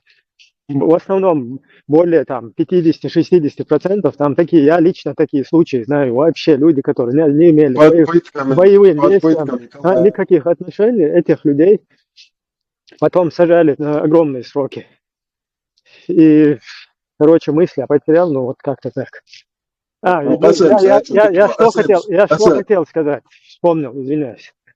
Несмотря на то, что там и то у нас были гражданские на той стороне, которых там русские когда зачистки делали, уводили. Несмотря на это, их военщину, которая нас убивала, их матерям отдавали просто так. Эти это, от которых отказалась русская армия, от них отказалось все руководство Шайбат Исмаиля, они отказались перед всем миром от своих солдат. Это они не наши, поняли, царь?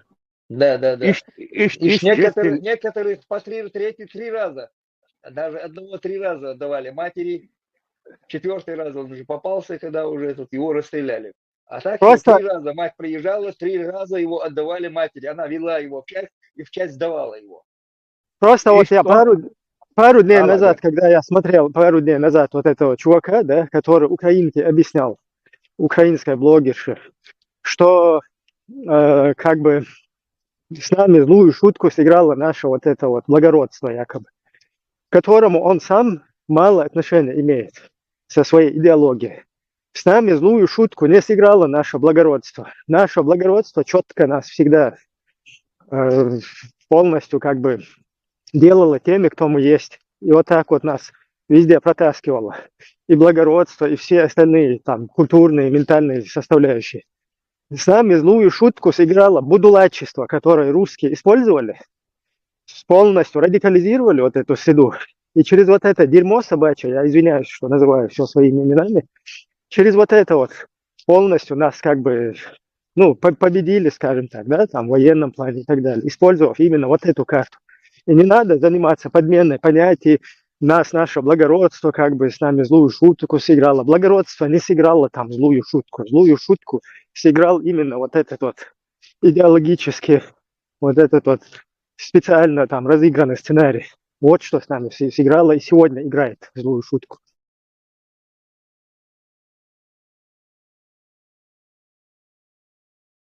Вот тундел баасы, да, и пример, и танни яцы, танни гайт лештацы.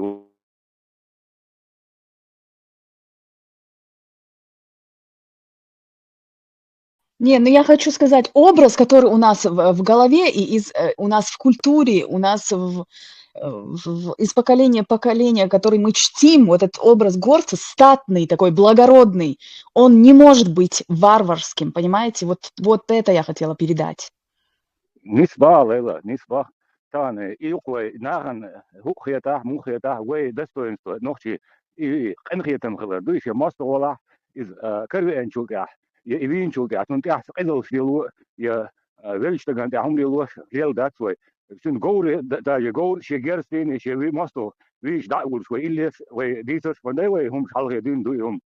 Тан, сю бахшуг, одунян тя санмета, примериалу, и санне, и оппозиционный чар, якечар, ногч, ишче пленный, ишче нано, шабах, жалвур, это ролик яхан, и хум гоич сандас гинисун, тагина, вей, it's Ibrahim's ederiz, marşuçu ederiz.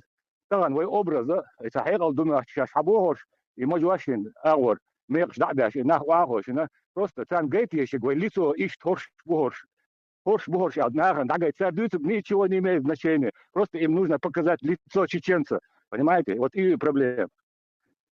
Арсен, у них сам ихний же писатель, вот этот, как его еще называют, поэт пишет, Лермонтов, стихи Лермонтова, прочитайте, именно про благородство наших воинов.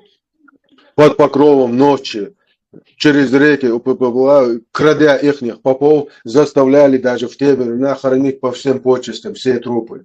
По их же великим.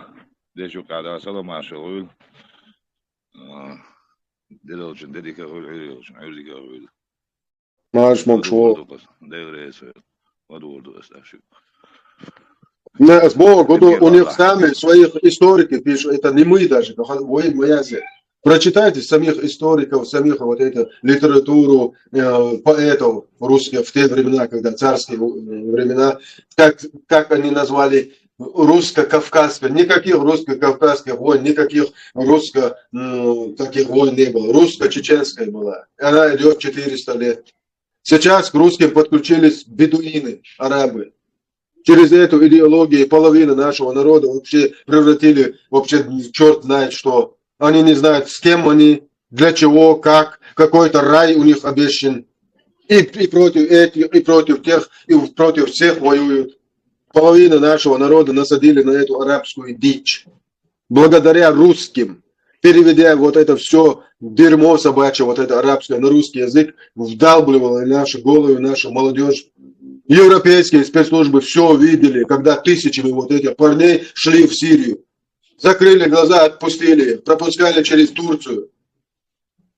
У нас тоже есть вопросы ко всем, если на то пошло. Вы что думаете, мы не знаем, что вы закрывали на все это глаза? Мы не знаем, что вы не могли не видеть, когда вот через интернет вербуют тысячами наших людей? Вы что, хотите нам какие-то еще упреки делать? Мы не то, что с украинским, мы можем с любым народом сесть и поговорить обо всем. Мы хотим только нашу свободу, нашу независимость. Мы чужое ничего не хотим и никогда не хотели. Мы не хотим защищать арабский мир, русский мир. Нам наплевать на все эти миры. Мы хотим вернуться к своим истокам, к своей культуре, к своим традициям и к своему национальному. Мы чужого ничего не просим.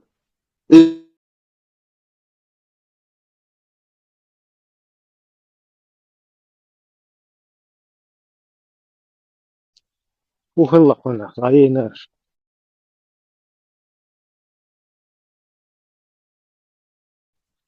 Мы в эфире, не слетел у нас эфир. Не эфир, да. Ничего не слетел. Посмотрите, какое-то внимание уделите этому делу.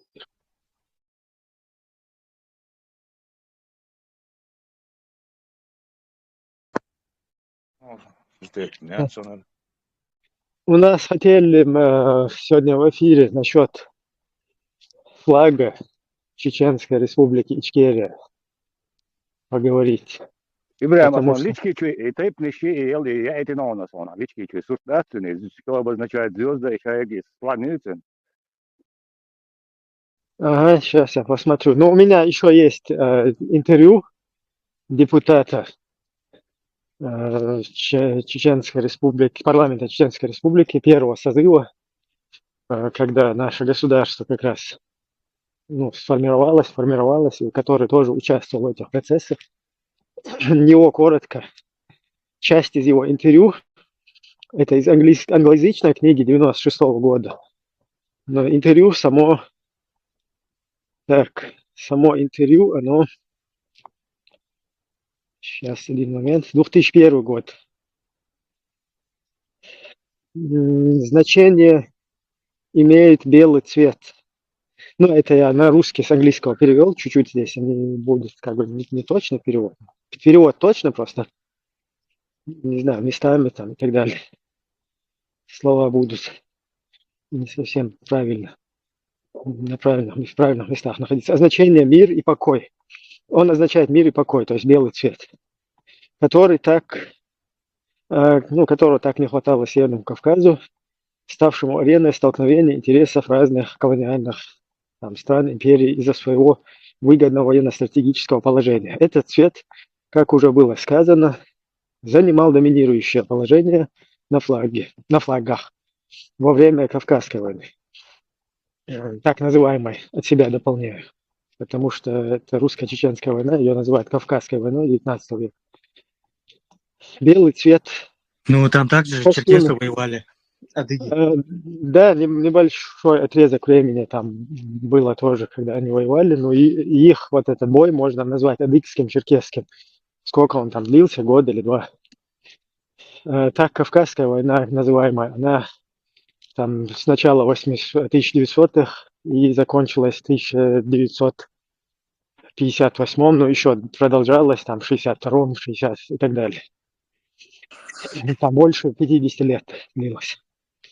И белый цвет в костюме горца отражал глубокое поистине чистоты в помыслах и действиях.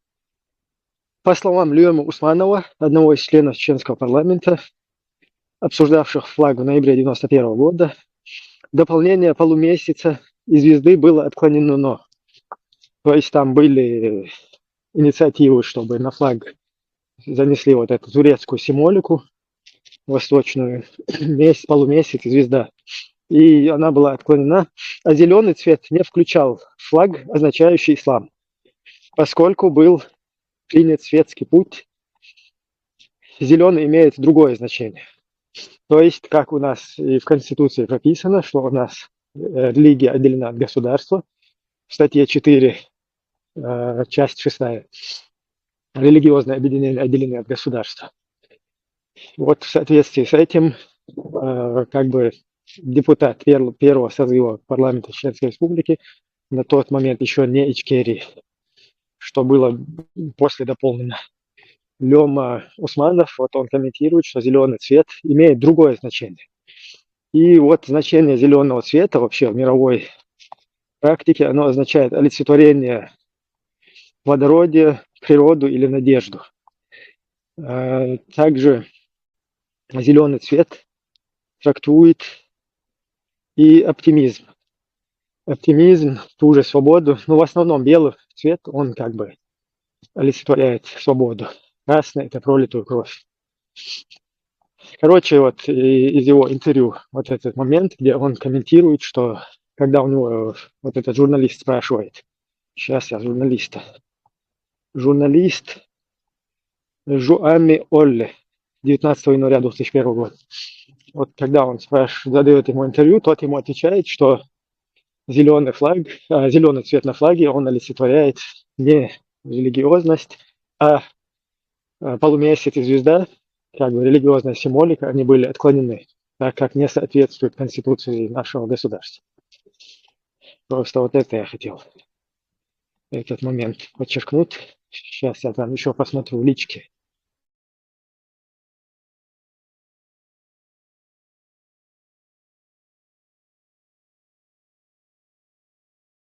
Так. Ну тут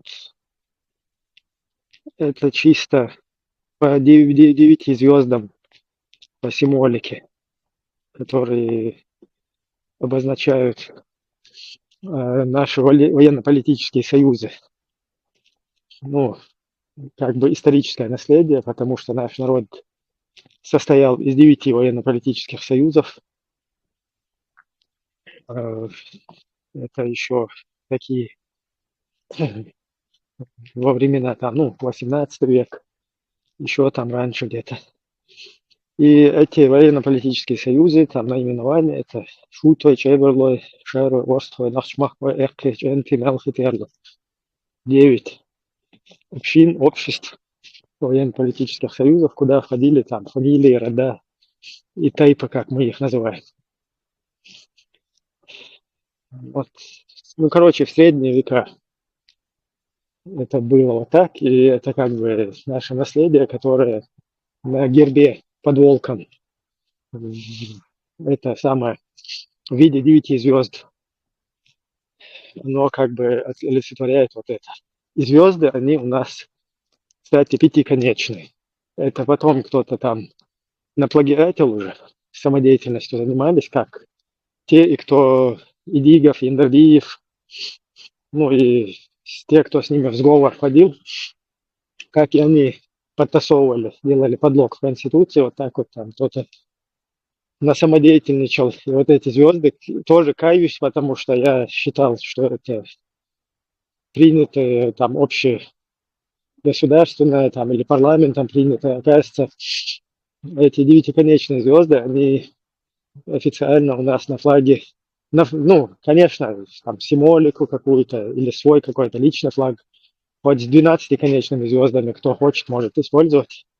Или там, я не знаю, какого-то волка в виде супермена какого-то, пожалуйста. Но официально герб, на нем у нас как бы официально 5-конечные звезды.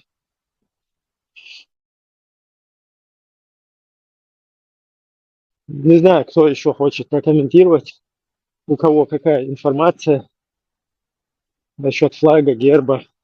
Я знаю, что автор герба это Юшаев. Юшаев, имя я уже подзабыл, художник, который, ну, там было несколько как бы этих кандидатур, ну, несколько вариантов. И вот юшаевская версия нашего герба, она победила, и таким образом ее выбрали. Это волк с вот этими 9 звездами, который лежит как бы под солнцем. И, ну, сейчас в данное время чуть-чуть еще преобразованы. Вот эта фигура волка, изначально юшаевская, она чуть-чуть другой формы была, но это не суть. Главное, что волк, он именно описан там в парламенте, когда принимали, это четко все описано. Сейчас я тоже это зачитаю. Постановление парламента о принятии флага и герба.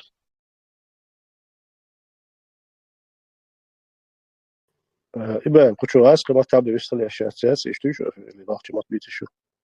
Дерю, еще дала YouTube чует, там может кому-то, если будет интересно, чтобы побольше зрителей, там, слушателей могли послушать. Если есть вариант, там, кто хочет, ну, кому удобнее, или, скажем так, кто русский хорошо знает, желательно, чтобы на русском. А так, короче, разница нет.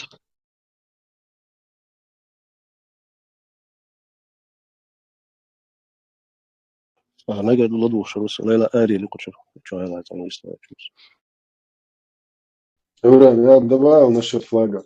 Я бы оставил все как было, если меня спросят лично. Если голосование такое было, я бы оставил тот, под которым полегло почти 500 000 человек, в том числе и детей. Как он и есть, остался он. Как он и есть, Вот я говорю, если меня спросить лично, что бы ты вообще ты преобразил бы, добавил бы, убавил бы, я бы в знак уважения всех этих людей, вот всех этих просто замученных, запытанных, душ, судьбы загубленных, я бы все свое бы оставил и остался бы на этом. Ради просто уважения к этим людям. Вот согласен. Ну, согласен. И вообще, наша символика, я вот много раз там на демонстрациях, на каких-то акциях с флагами, когда мы участвовали в государствах европейских, где мы проживаем. Один момент. Всегда, когда там подходят люди и интересуются, что за флаг, и им ты начинаешь объяснять, что это флаг чеченского государства, которое находится в оккупации. И просто всем нравится эта символика, и каждый раз люди очень позитивно отзываются. Очень красивая символика у вас. Это вот эта атрибутика.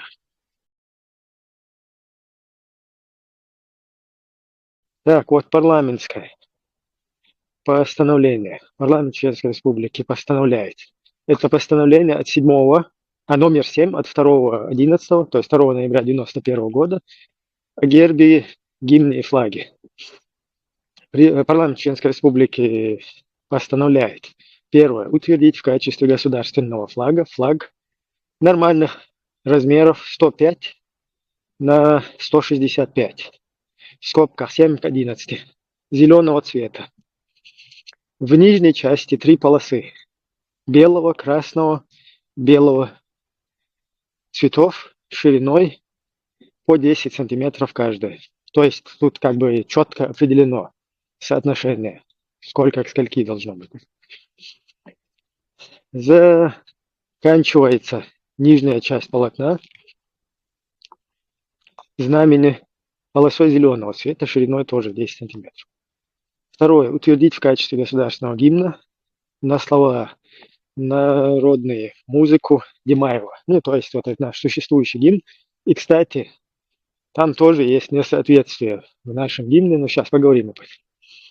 Третье. Утвердить в качестве государственного герба Чеченской Республики символический образ волка в положении полулежа с поднятой головой, расположенного из фигуральном и национальном, на фигуральном национальном орнаменте, проходящем вокруг в виде полумесяца в нижней части, которого расположены, в нижней части которого расположены 9 пятиконечных звезд. Внутри круга. Справа в верхней части круглый данный диск, то есть Солнце. Еще раз подчеркиваю, вот внизу, когда описывается в виде полумесяца, это не говорится о том, что там на гербе существует какой-то полумесяц. Просто вот это внизу описывает, ее можно описать именно так. Вот этот вот под волком находящийся как бы отрезок, да, где 9 звезд расположены, он в виде полумесяца. А так это не полумесяц, он как бы круг, и внизу вот как полумесяц там расширяется. Но это не полумесяц, повторяюсь, потому что четко там прокомментировано это парламентарием, что у нас были такие потуги у там каких-то активистов, которые хотели на флаг разместить турецкие, ну или исламские, хотя это языческие, ну, в итоге, короче, как бы вот этот вот знак полумесяца и звезды. То есть его не приняли, потому что он как бы олицетворяет религиозную там принадлежность, а у нас государство светское. Если точнее сказать, это символ Хубала, бог Луны. Да. И возвращаясь к гимну, который принят, вот это слова Демаева, там туда-сюда, у нас в гимне есть, короче, после каждого куплета припев. Ла илаха иллаллах. Короче, оно поется вообще в несоответствии, скажем так, с нормами исламскими, потому что ла илаха иллаллах такого нету, там есть, надо это правильно выговаривать, правильно, что выговаривать, это ля иляха илляллах. Звучит вот так. Еще одно замечание.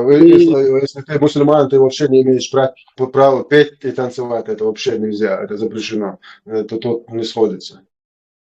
Да, просто у нас там есть и другие припевы, там я лалей, там вот такое есть. Но это, скажем так, этот припев, его скорее всего туда пропустили, потому что, ну, это как такое похожее, что-то на ля-ля-ля-ля-ля. Или я лалей, а лалей, там туда-сюда, как это там припевают обычно в песне. Но при всем при этом, все равно это как бы пытаются, ну или будут пытаться как бы притянуть за уши, что там это нет Бога, кроме Аллаха, короче, вот из этой серии. Поэтому это не совсем корректно, что вот этот припев, он присутствует там. И, короче, он дух. Все равно с точки зрения ислама, вообще музыка и дечик пандур, чеченский вот этот музыкальный инструмент, он запрещен. Харам. Он как бы, да, это раньше, когда чеченцы там исповедовали там суфийские какие-то свои учения или традиционные так называемые. Да, тогда не знали в хадисах, там, об истинных вот этих предписаниях каких-то. И на тот момент там и дечик пандур, и кехат пандур, и все остальное, короче, в нашем гимне, музыкальные инструменты, и туда еще ла илаха иллаллах, это я помню, когда этот ваххабизм пошел, полностью критиковали, что как это могли с музыкой взять еще в гимн какой-то тагутский, запихнуть вот это ла илаха иллаллах. Но это, с другой стороны, это правильно. И этих слов там как бы и не должно быть. потому что они и Конституции не соответствуют, и с точки зрения там религиозных вот этих учений оно там не должно быть. Поэтому там со временем все-таки это нужно будет нашему народу откорректировать. И чтобы каждый свои, для кого-то это ла илляха илlallah, для кого-то это ля илляха илlallah, для кого-то это ва хаджи, для кого-то это будет там еще как-то по-другому изучать. Чтобы каждый свои вот эти, скажем так, религиозные убеждения у себя там дома на коврике совершал, как он хочет, и меняя местами или там, правильно выговаривая и так далее. А вот в государственных каких-то атрибутах, гимне, гербе там должно присутствовать общепринятое, которое подходит всем, вне зависимости от их там религиозных убеждений, разногласий и так далее. Короче, я все.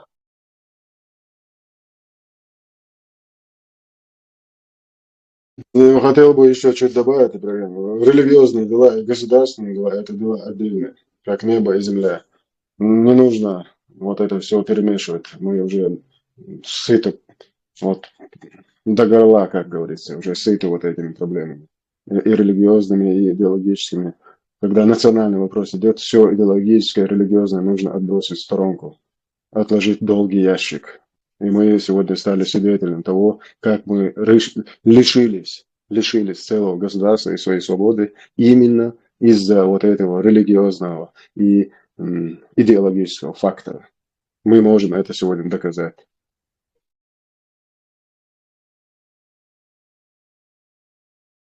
Когда не смогли силой русский мир с помощью арабского мира, показав лицо варвара и типичного арабского варвара 7 века, вот в лице этих длинноволосых, вот этих чуваков, которые типа пришли помочь чеченскому народу.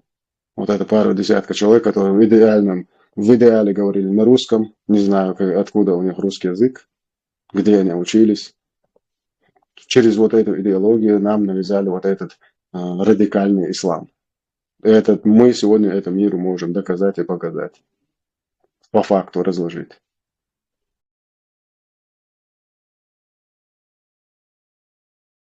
Никакого отношения к чеченскому народу и к национальному чеченскому достоянию именно религиозный фактор арабов ничего общего не имеет. Ничего. Наоборот, как огонь и вода. Все религиозные вот эти, которые они сейчас силой пытаются навязать нашему народу, никогда они не уживутся в нашем народе. Никогда. Потому что это вообще невозможно. Потому что наш национальный чеченский менталитет и арабская культура как огонь и вода. Никогда невозможно склеить вот эти два фактора. У меня все.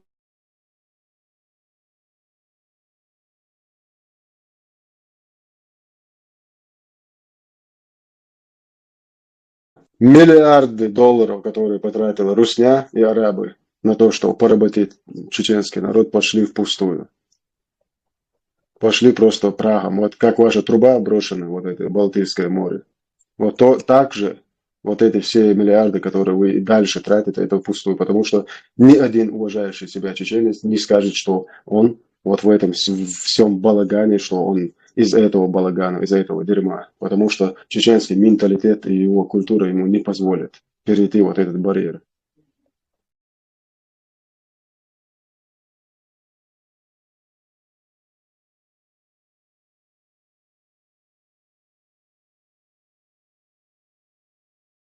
Если кто-то не согласен или кто-то есть вопросы по этому поводу, мы можем вам разложить по полочкам, что невозможно склеить вот это два.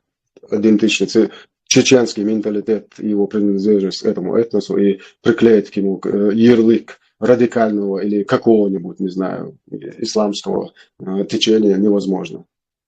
Он будет себя к какому-то суннизму относить. Если вы его спросите, что он мусульман, скажет, что он мусульман, по факту ни один чеченец никогда не являлся и не является по сегодняшнему дню мусульманином. Потому что он не может придерживаться всего того, что там приписано. Женитьба на двоюродных сестрах, троюродных, там, не знаю, жена брата дозволена тебе. Там можно напасть на врага, кефиров, неверующих, отобрать их жен и, не знаю, я прямо тут даже не буду это цитировать, что с их женщинам вам дозволено вот это все. Это как? Мы с этим не согласны. Получается, что мы не мусульмане и никогда ими не были. Но по телеку вам показывают мусульман, все чеченцы, 99% чеченцев мусульман. Я тоже думал, что я мусульманин. Ну, оказывается, вообще я там 1%, 2%. По поводу дела.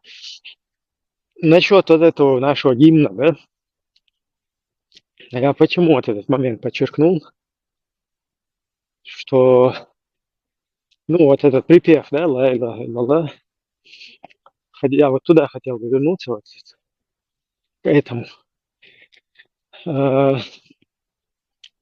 Просто, например, я не знаю, вы помните или нет, когда был такой момент, вот распространение русскими через брошюры, потом через вот этих религиозных деятелей ваххабизма в Чеченской Республике после первой, в частности, русско-чеченской войны.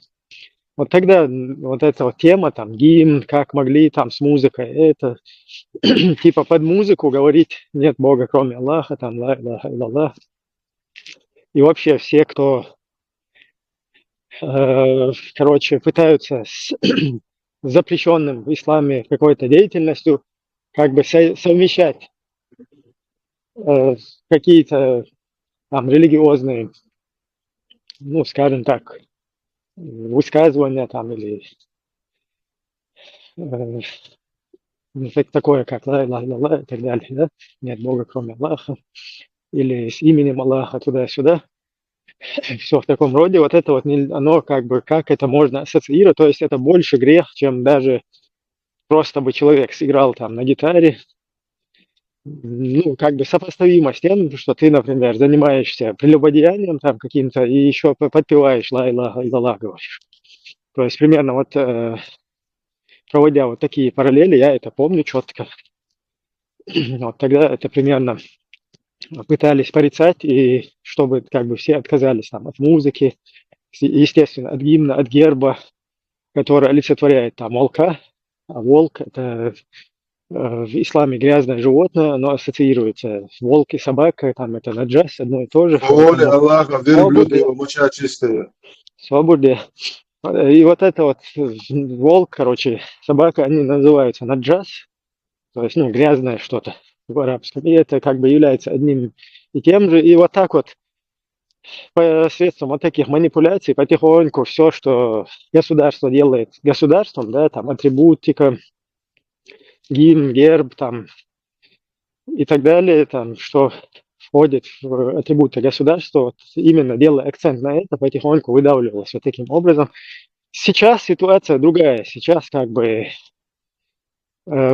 проводится некая такие, да, вот используется опять такой некий откат произошел назад, как бы допускают и флаг Ичкерии, который вообще считали тагутом. Тагут это связано с ересью, многобожием, то есть что самое греховное в исламе, да, и, ну, как бы замена Богу или там наравне с Богом что-то, почитание, вот на такой уровень вывели, и гимн, и герб, и вообще наше государство, и вот в 21 веке как все существует, там государственная система, потом атрибуты этого государства, все, что государство делает государством в 21 веке, вот именно с акцентом на это проводилась вот такая вот работа всякими дебилами, полезными идиотами, ну и, конечно же, с теми, кто стоял за всем этим.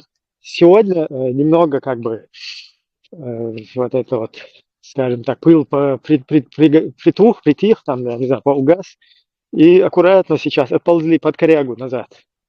Все вот эти деятели откатились, сделали откат, теперь там прячутся за флагом Ичкерии. Вот, кстати, заместитель Закаева,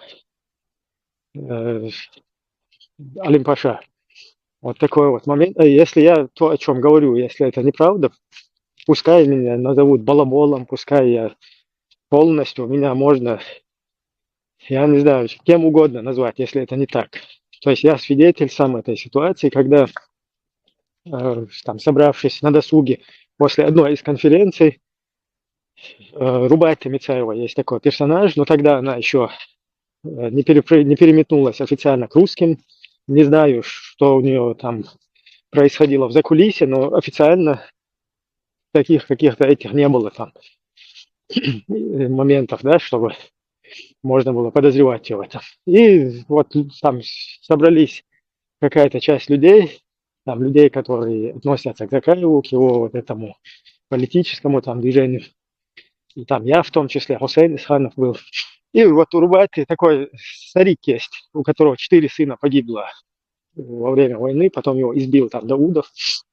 И этот старик, пожилой вообще такой старенький человечек, он попросил Рубайты сыграть на гитаре, если та знает. И та взяла гитару и начала играть, ну, такую патриотическую песню, красивую тоже, на это самое, слова, и все приятно. Так, один момент. У меня проблема с наушником. Сейчас я не буду вас томить.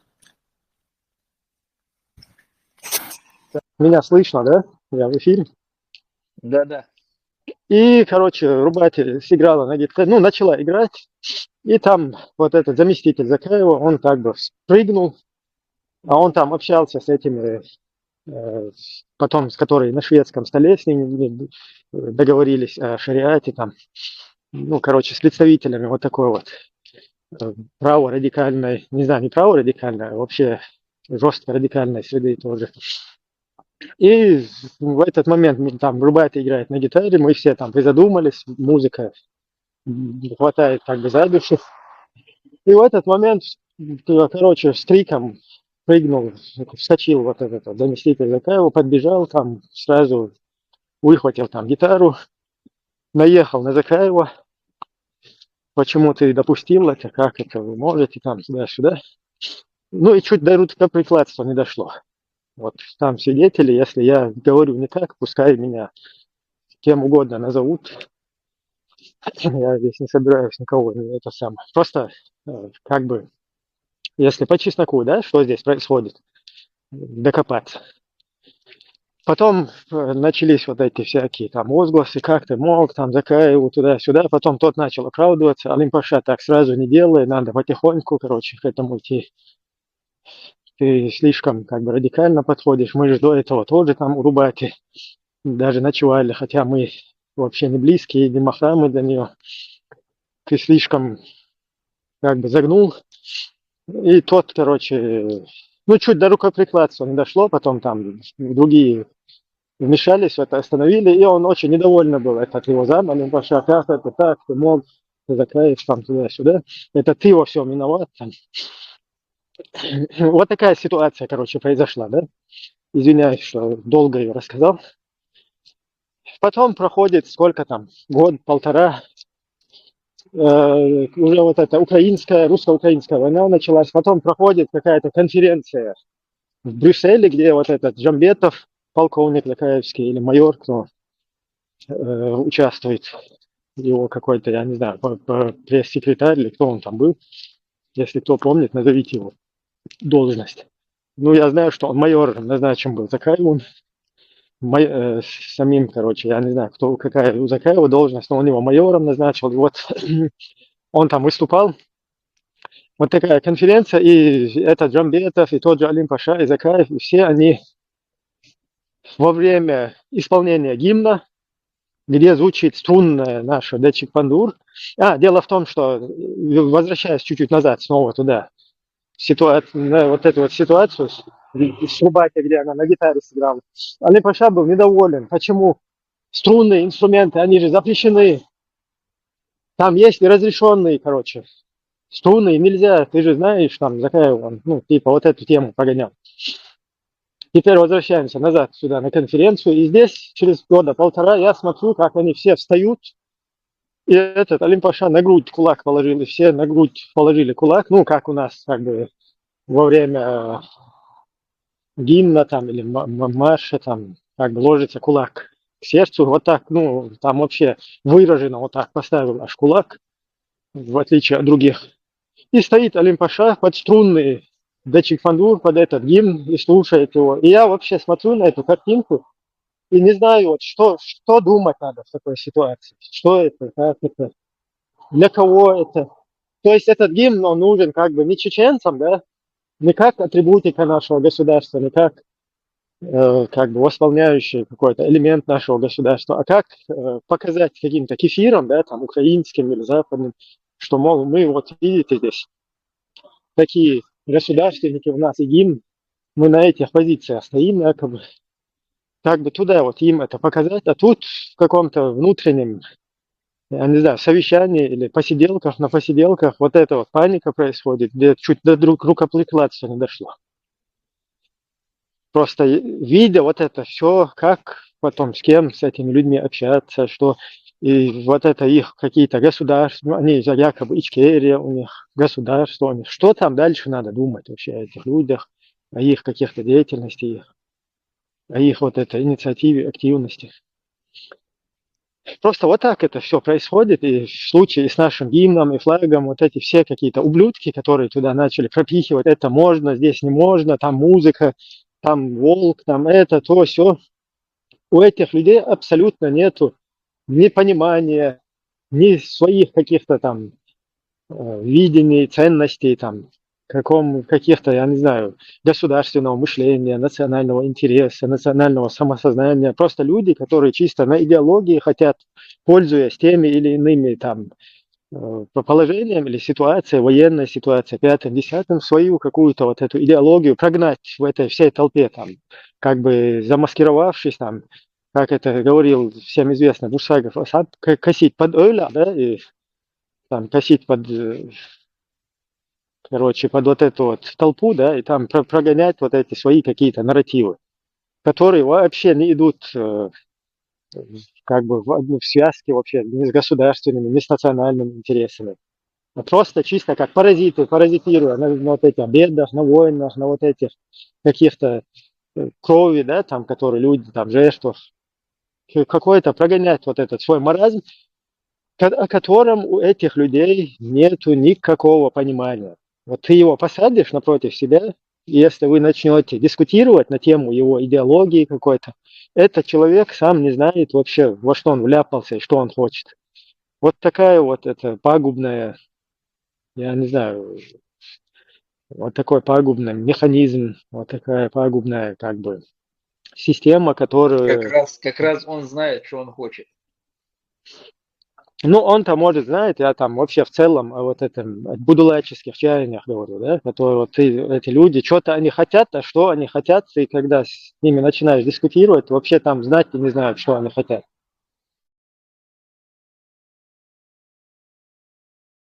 Вот как-то так, просто я вот эту тему из гимна нашего, да, как бы сюда перекинулся, просто показать, к чему это вот сейчас там попытаются там троллить как-то или ссылаться на Дудаева, который какие-то там про шариат что-то говорил, потом где-то арабский какой-то подарок, да, им, когда он туда поехал в какой-то хадж, я-то понимаю, что у него политические цели были там, как-то договориться с вот этими пингвинами в палатах там, что вообще не надо было делать, да, абсолютно, даже, ну, все равно там бывают какие-то интересы, и он из таких, видимо, интересов там ездил, и потом ему вот это там всякие сзади крутящиеся мулатократы, мулы, вот это вот вся шушера, извиняюсь за откровенность, которая его туда хадж куда-то толкнула, потом где-то он хадж там делает, потом подарок оттуда привозит, какой-то с арабской вязью, какой-то коврик черный.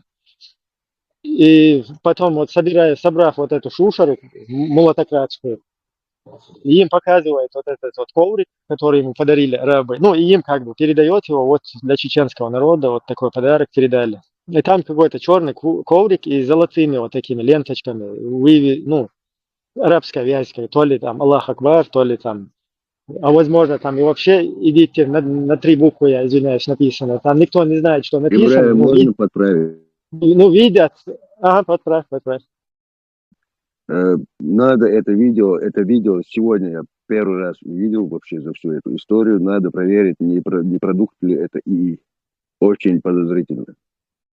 Не, это знаешь, я это почему говорю, пускай это даже продукт ИИ, не ИИ, я просто имею в виду, что в поездке какую-то страну, да, например, ты вот поедешь, скажем так, во Францию, и тебе там Эйфелеву башню подарят, поедешь В ты в Японии меч. Да, в Японию, там меч какой-то, поедешь в Саудовскую Аравию, тебе там коврик с четками подарят. Это из вот такой вот серии. И там он этот коврик привез, и там эти подбегают всякие вокруг него крутящиеся вот эти в халатах. Самые первые, которые разбегаются, когда война или что-то опасная вот ситуация происходит. Ибрahim, hadis oldular Japonия его Jārbuš бешма было нечто. Да, в Японии, кстати, крест подарили вот этому шахматисту Закаевскому, который Кадыров фильм что хотел дарили. делать. Они прекрасно знали, что он меч в руки не возьмет, и пускай покрестится. Просто вот это надо все равно информацию как бы доносить до общества, что тут происходит. Я просто это к чему привел, там, и Джохара. Вот эти люди, они закидывают какие-то ролики и начинают ссылаться там на Джохара, на этот коврик, на четки какие-то. Потом в гимне, что у нас ла илаха илlallah, гимны, которые, музыка, которым харамная вообще. Понимаете, если, вот как я провел параллель, да, там где-то, я не знаю, заниматься какими-то непристойными делами, да, например, ты пьешь водку по исламу, которая запрещена, да, сел где-то, пьешь водку и говоришь, ла илаха, я хочу выпить этот бокал во имя Аллаха, там, ла илаха илlallah, чокнулся и выпил. То есть это из этой серии, когда запрещенная музыка, как говорил заместитель Закаева, что струнные инструменты там запрещены, 5, 10, у нас есть какие-то алимы, они знают, какие инструменты можно, там, есть, которые можно, туда-сюда, типа барабан какой-то там можно у них. Ибрагим, мы не забываем про героя Умы, вот этого Умар бин Хаттаба нужно вспоминать, который сказал, что тот, кто танцует и поет, не мужчина. Это вообще как тут клеится? Да, короче, вот такие дела. Да, это тоже как раз из этой серии, что кто поет гимн, он тоже входит в эту категорию. Просто эти люди пытаются, они не понимая, вот как я сейчас говорил, с блогершей, который общался, вот этот бородатый какой-то член, я не знаю, какого сообщества. Вот он, когда общался с этой дамочкой украинской, он думает, что он что-то полезное там говорит, понимаете? Он сам жертва вот этой какой-то пропаганды, и он думает, сейчас он там кефиром говорит, да что вы церемонитесь, зачем вам на Запад смотреть, ваша толерантность какая-то, как и нас в свое время подведет там туда-сюда. Он думает, что он что-то там своей какой-то религии пользу приносит, чем-то вообще он не понимает, чем он даже занимается. Вот точно так же вот эти вот дебилы, которые там пытаются конституцию притянуть как бы к политическому исламу, к исламскому государству, ту же самую наш гимн подтянуть, тоже под это подставить, да, там, Джохара Дудаева, человека вообще светского, его куда-то вытянуть. И они думают, что их религия там сейчас победит, на этом они как бы, я не знаю, используя вот эту вот карту, как бы прогонят, там, протащат свой исламский халифат там, и так далее. По сути, абсолютно они ничего полезного не делают, кроме того, что они гадят на чеченский народ и чеченское государство. Вот истинная цель и как бы истинная суть, и то, чем они занимаются на самом деле. И делают они это в большинстве неумышленно. Просто им вот так вот вбили, что это они спасают свою идеологию, ее как бы продвигают, ее популяризируют, а по сути абсолютно там это не происходит. Единственное, то, чем они занимаются, они гадят на чеченское государство, его полностью как бы имидж порта, и как вот русские пытаются преподнести, что мы государство вообще не собирались строить, там какие-то исламисты, шарикатисты, шуристы, тарикатисты, которые занимаются какими-то своими этими идеологиями, бандитизмом и так далее. Вот их вся, короче, весь их интерес, а какого-то государственного вот этого у них нету, поэтому мы их замочили, типа. И вот эти вот люди, они просто содействуют, способствуют этому. Я слишком долго занимаю микрофон, давайте Тесла, маршрут, пожалуйста, передаю тебе. Маршрут. Такая ситуация. Маша, иду. Дайте кому-то еще сказать. Что ж нахуй получается? Ibrahim Jakobilla. Sam zameti din khidwa khitsun esha enti zakayus интервью лучше не даса и асничи цаулшена на заднем плане да им работает гитара буксен. Alo, sẽ xuống lại không được.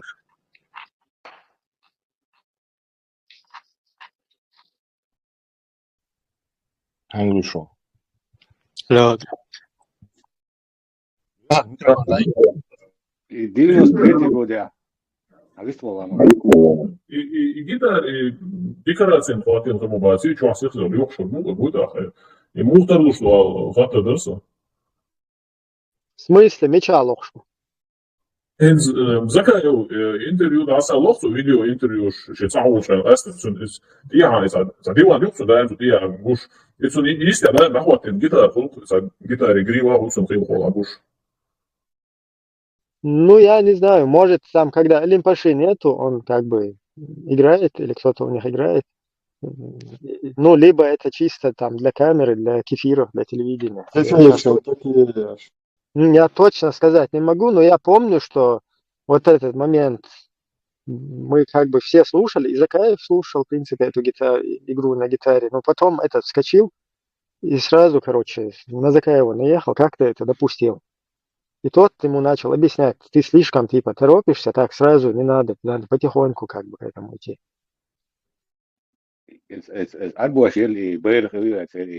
Ja zin om shigid uitso es lenti chokwas insurance 93 gode ja gamsa khurdi au sho jokar ek правительство цорена ходил чей закон на ючкат был штат столи на чвахат из-за этих штат шариат дичар байс. Ну, из Мадуи дело в том, что Дудаев в Грузию, когда ехал, там ему рогали свином. 93 год.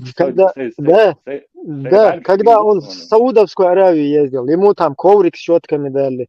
Понимаешь, то есть то, куда ты едешь, ты к африканцам, он Лавров какой-то едет, да, там перед ним вот эти голышом начинают танцевать, кувыркаться, короче, он тоже, потом ему на венок надевают тоже на шею. Бусы ему на шею, да? Да, бусы. Ну, и, конечно, он это принимает, потому что это вот их культура, и надо уважать, как политику, дипломатию, он обязан это уважать и контактировать с этим. Лаура, видели, что да, вот там.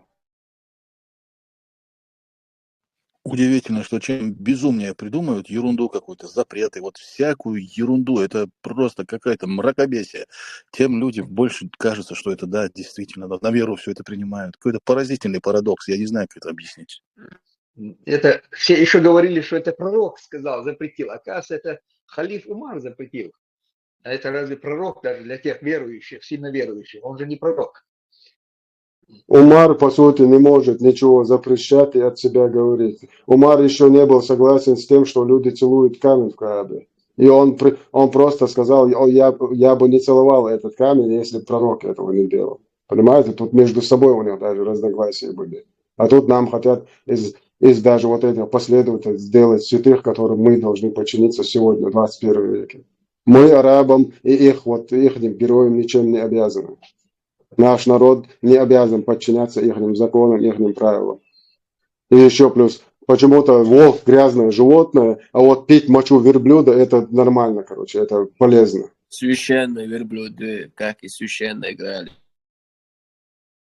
Так, и вот тоже свежее. Висталута, если висталута. Нет, я хотел просто яйцам историю, там можно много проанализировать, и массу информации скрытой получить. И цоцучу гитаре, вот такой outburst, на повышенных тонах, идея. Какие у него причины, как ты думаешь, дальше? Они же всем проблемы, такое спустить, там, ушла, такие, там, это. То есть настолько это важным оказалось, что он даже это,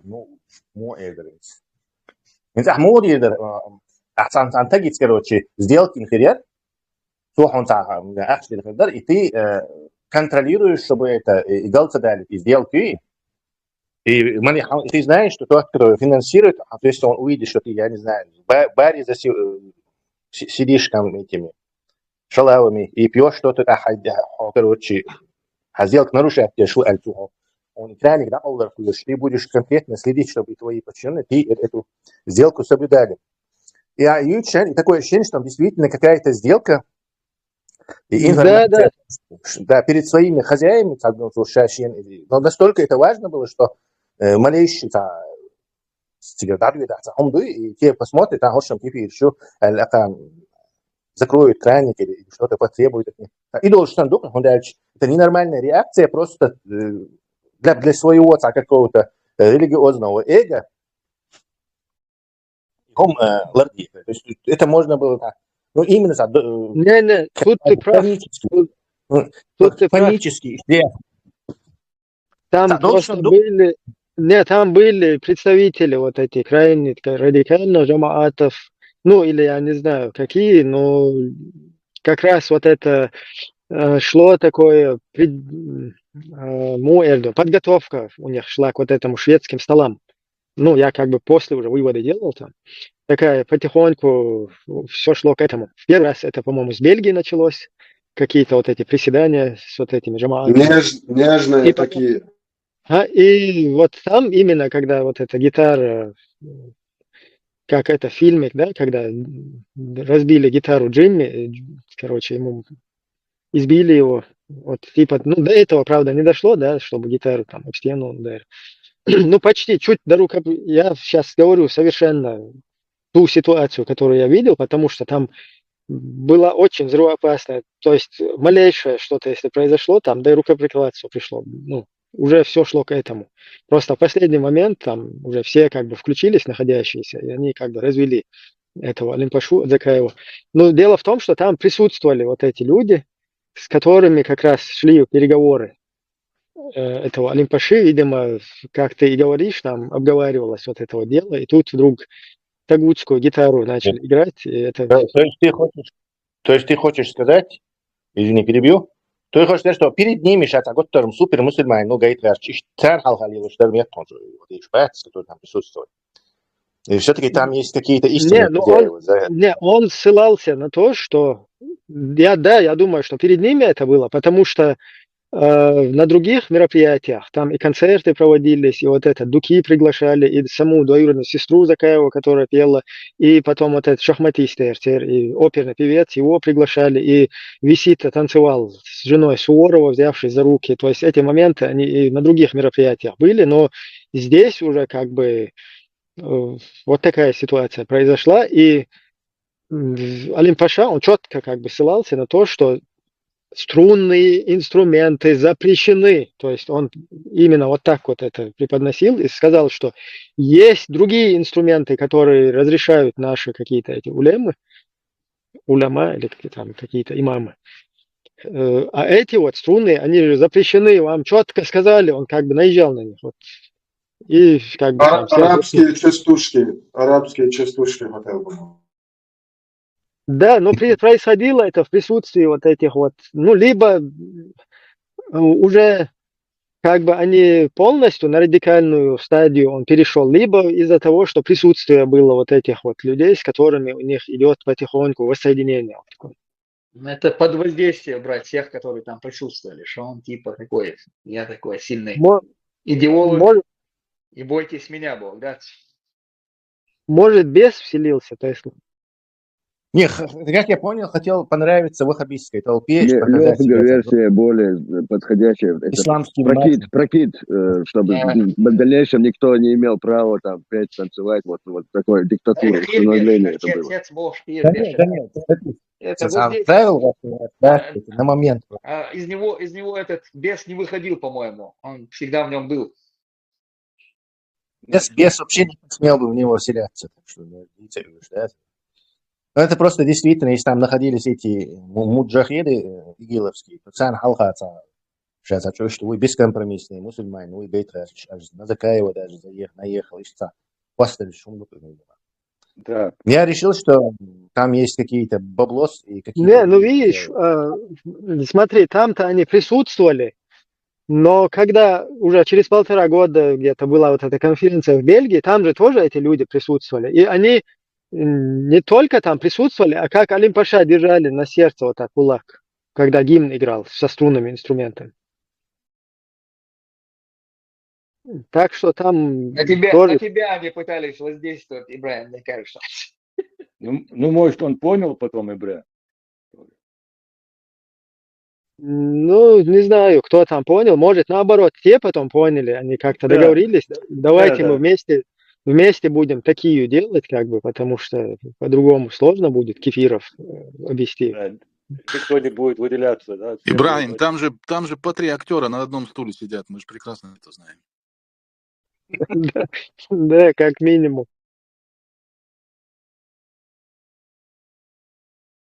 Так, Болливуд. у нас Болливуд. не совсем приятное тоже такое происшествие.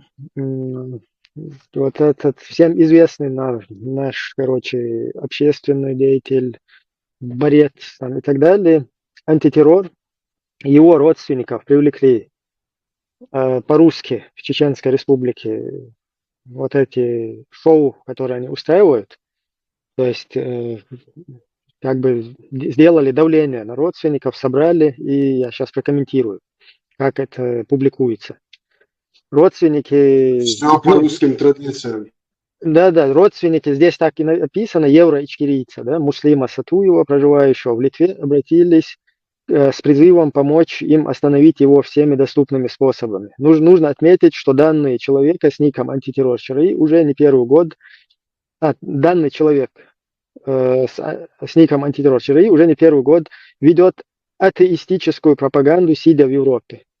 Вы представляете, сидя в Европе, он ведет сидя в атеистической Европе, гей-Европе, я бы сказал, он ведет атеистическую пропаганду. То есть вот какие здесь волнения, недовольства. Атеистическую пропаганду более...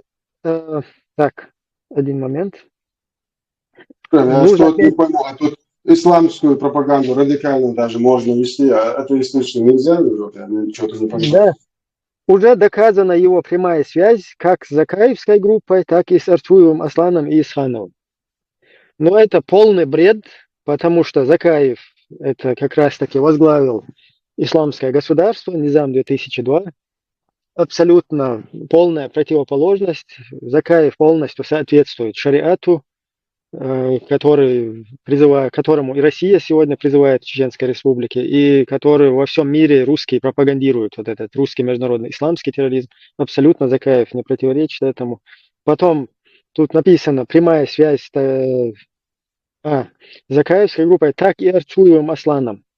Арцуев Аслан абсолютно не причастен к антитеррору. Арцуев Аслан уже многократно шагаду произносил, то есть очищение в религии, как бы он позиционировал себя с мусульманином и поднимал палец в эфире несколько раз. То есть он доказывал всему чеченскому обществу, что абсолютно это к нему не относится, что он истинный мусульманин, и он как бы защищает сегодня даже шариат, и защищает вот это подлог Идигова, Конституция, где они сделали, вот это вот подтасовку, да, в Конституции, и незаконно ввели какой-то пункт, там свою какую-то Конституцию, Идигов записал, что Чеченская Республика это государственная религия, ислам.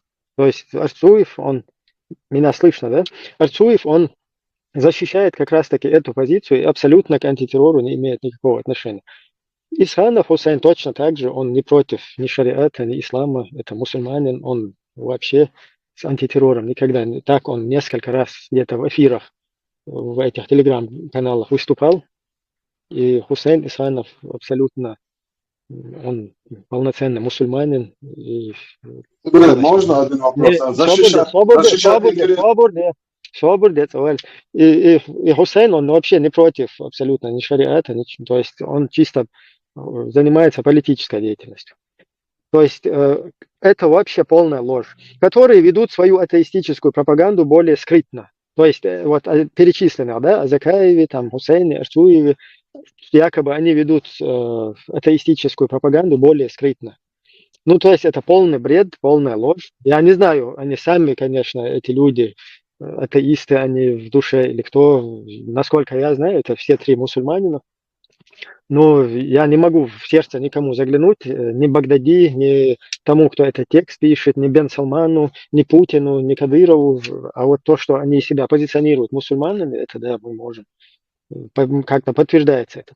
Самое интересное, что радикальные евроичкерийские блогеры, которые объявляют вероотступниками мусульман, ничего не делают с атеистом, сидящим у них под боком и открыто оскорбляющим религию ислам. То есть тут явный призыв что-то сделать, остановить Муслима Сатуева, который в Литве находится. Кстати, ему нужно тоже более, тесно работать со спецслужбами, и потому что это уже и потуги от путинских халуев идут из пехотинцев Путина, то есть вот эти угрозы, вот эти призывы к насилию и так далее, к исламистам, которых они здесь рекрутируют в Европе. То есть это такой посыл подачи.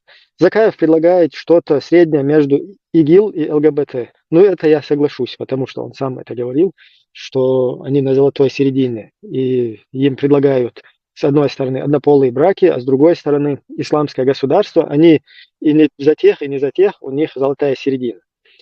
Этот евроичкериец предлагает открытый атеизм. Антитеррор, которого я знаю, здесь слышал, антитеррор, Муслим Сатуев, Хаймерс, этот парень, он ни к какому атеизму вообще-то не призывает, он себя позиционирует язычником, он как бы верует там в Бога, ну, в чеченском понимании это Дэн, и я никогда не видел, чтобы это полная чушь, ложь. Еще одна, ну, даже если бы он и там открыто предлагал атеизм, чего собачье дело, он Путина тогда можно изнасиловать в России, пойти кто хочет. То же самое, там, я не знаю, кого угодно. Пожалуйста, можете там всю Россию, там 50% атеистов перестрелять, кто хочет с атеизмом бороться. Просто непонятно вот этот посыл. То есть, значит, антитеррор вредит, это открыто показывает то, что он вредит вот этому политическому исламу, который распространяется в Чеченской республике русскими, понастроив 1500 мечетей, и также здесь, в европейских странах. И в связи с этим они вот как бы призывают абдулаков, видимо, ищут какого-то абдулака к насилию. Еще один недавно предлагал сделать нашу землю, Так, один момент. Еще одна недавно предлагала сделать нашу землю натовцам. Сдать нашу землю натовцам. Кто-то, они говорят, что предлагал сдать нашу землю, видите, натовцам. Да хоть сегодня, кому мы сдадим свою землю натовцам, если хуже то, что у нас есть, никогда не будет. Это полный диктат. Северная Корея, и мы можем как бы поспорить, у кого ситуация хуже или лучше. Это вообще непонятное как бы обращение. Чего еще интересно нам ждать от евроичкерийских отщепенцев? Ну, как мы поняли, вот этот посыл, он написан вот этими подрусскими, которые, кстати, и провели по приказу русских, которые установили оккупационную администрацию Чеченской Республики, и вот так вот издеваются над чеченским народом, и вот они привлекли к ответственности вот этих родственников муслима, которые вообще к муслиму не имеют, его каким-то взглядом не имеют никакого отношения, потому что он еще, находясь там дома, они его преследовали, и там его родственники как бы тоже не поощряли его деятельность и так далее.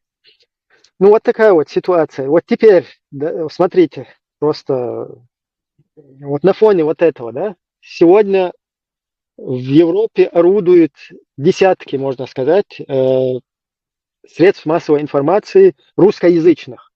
Такие как Радио Свобода, туда входит там Кавказ Реалии, когда-то было Радио Маршу, которое теперь как бы упразднили, скажем так, да.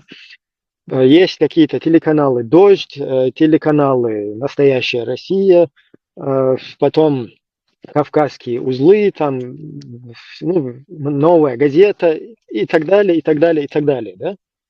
Вот смотрите, эти все средства массовой информации постоянно целыми, там, я не знаю, сутками крутят детей федерального судьи Янгулбаевой, которые как бы преподносят русскоязычной общественности на Западе, что в Чечне действуют какие-то чеченские законы, там по российским законам, оказывается, не действуют, а там какие-то некие чеченские законы. И сажание на кол с древних времен, вот это русские обычаи, сегодня, который перешел вот это сажание на бутылки, потом насилие швабрами, дубинками и так далее, это вот как бы эти деятели приписывают к чеченцам. И как бы то, что там происходит, они пропагандируют на западную вот эту публику русскоязычную, что это якобы чеченские какие-то обычаи, традиции применяются сегодня в Чеченской республике, полностью оккупированной русскими вот этими захватчиками. Точно так же замдиректора электросвязи вот этой организации ФУП «Электросвязь», которая во время так называемой контртеррористической операции орудовала по Чеченской республике, человек, который там работал, является заместителем Игоря Шмакова, вот этого человека целыми днями, человека, который в чеченской среде откровенно строит исламское государство, который там призывает к шариату и так далее. То же самое я скажу и об этих семье федерального судьи, и об этом человеке. То есть сейчас вот эта семья федерального судьи, она как-то переформатировалась в какой-то телеграм-канал НИСУ, потом всякие, я не знаю, бартмарши, единые силы, вот эти все люди, которые призывают к шариатам, которые призывают к исламским государствам, с бородами, без усов, как и подобает, короче, любому ваххабисту, салафисту. Вот это вот все движение непонятное, мутное, без опознавательных знаков, которое годами русский мир преподносил мировой общественности как террористами, исламистами и так далее, вот эти непонятные сегодня русские вот эти средства массовой информации, на западные бабки орудующие, на западные вот эти средства, вот эти вот средства массовой информации с русскими, которые там работают, они пропагандируют день и ночь вот эти деятели, там у Тузика, у Тумсо Абдурахманова где-то почесалось, у семьи Янгулбаевых, там у мамы диабет, там у папы еще что-то, вздутие живота, там у какого-то, я не знаю, там у Джамбулатова что-то произошло, у 5-го, 10-го. То есть на всех вот этих хороших русских имперских каналах 24/7 крутят весь вот этот халифат русский. Теперь мы посмотрим вот в такой ситуации, когда очередной раз чеченцы подтянули, ну, как бы близких родственников, их делают давление, вот это вот происходит с этим парнем сейчас, да, с его там близкими. Мне интересно, выходили ли с ним кто-нибудь на связь, какие-то средства массовой информации, потому что я вот знаю, например, в Радио Свобода там $200 давали еще лет 5 назад за один репортаж. Как бы это в интересах, да, людей, которые там работают, сделать репортаж, и ну, это громкое дело, там сейчас же как бы насилие происходит, ущемляются права человека, и все Радио Свободы, которые ассоциируют себя с такими громкими названиями, сейчас мы интересно посмотрим, как они себя поведут, кто будет выходить на Муслима Сатуева. Очень интересно сейчас, почему, ну, будет ли это как бы идти дальше в средства массовой информации, или просто это промолчат аккуратно, совместно, как бы. Я не знаю, прокомментируйте, я сейчас уже слишком много задал микрофон, давайте комментировать эту ситуацию. Что здесь вообще происходит? Чем занимаются вот эти русские СМИ, которые популяризируют в Европе на западной бабке вот этот ИГИЛ? Что здесь вообще происходит? Ну, я тоже... Вячеслав.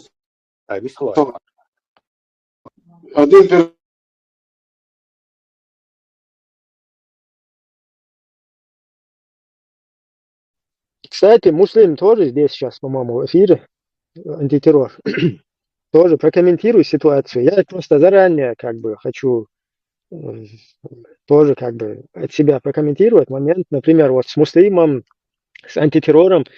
Я, например, во многом, ну, не во многом, в некоторых местах я не поддерживаю какие-то его высказывания, какие, ну, они как бы идут вразрез там с моими какими-то там видениями и политическими даже какими-то там взглядами, я не знаю, какими-то, может быть, межнациональными или национальными, там, религиозными какими-то, ну, может, где-то что-то я вижу грубо, не грубо, то есть Но при всем при этом я, например, поддерживаю то, что он, этот человек, четко имеет право, как и все, высказывать четко свое мнение.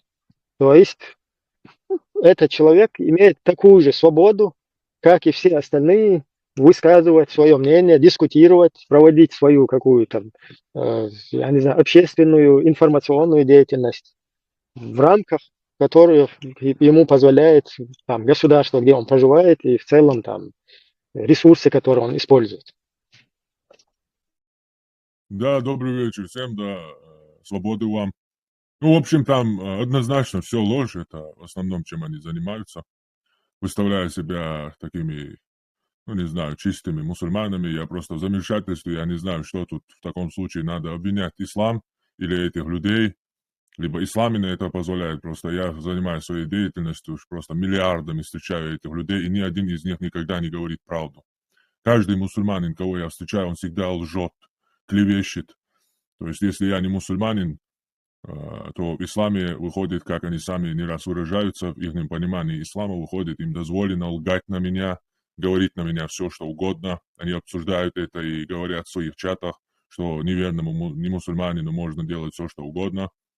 То в таком случае, когда я обвиняю ислам, появляются какие-то люди, ну, типа, это не ислам, это люди такие сами, не знаю, если ни одного нормального мусульманина не может выпустить вот эта религия, то в чем, кто виноват в таком случае? В принципе, ты все сказал. Арман, Муслим, с тобой выходили на связь?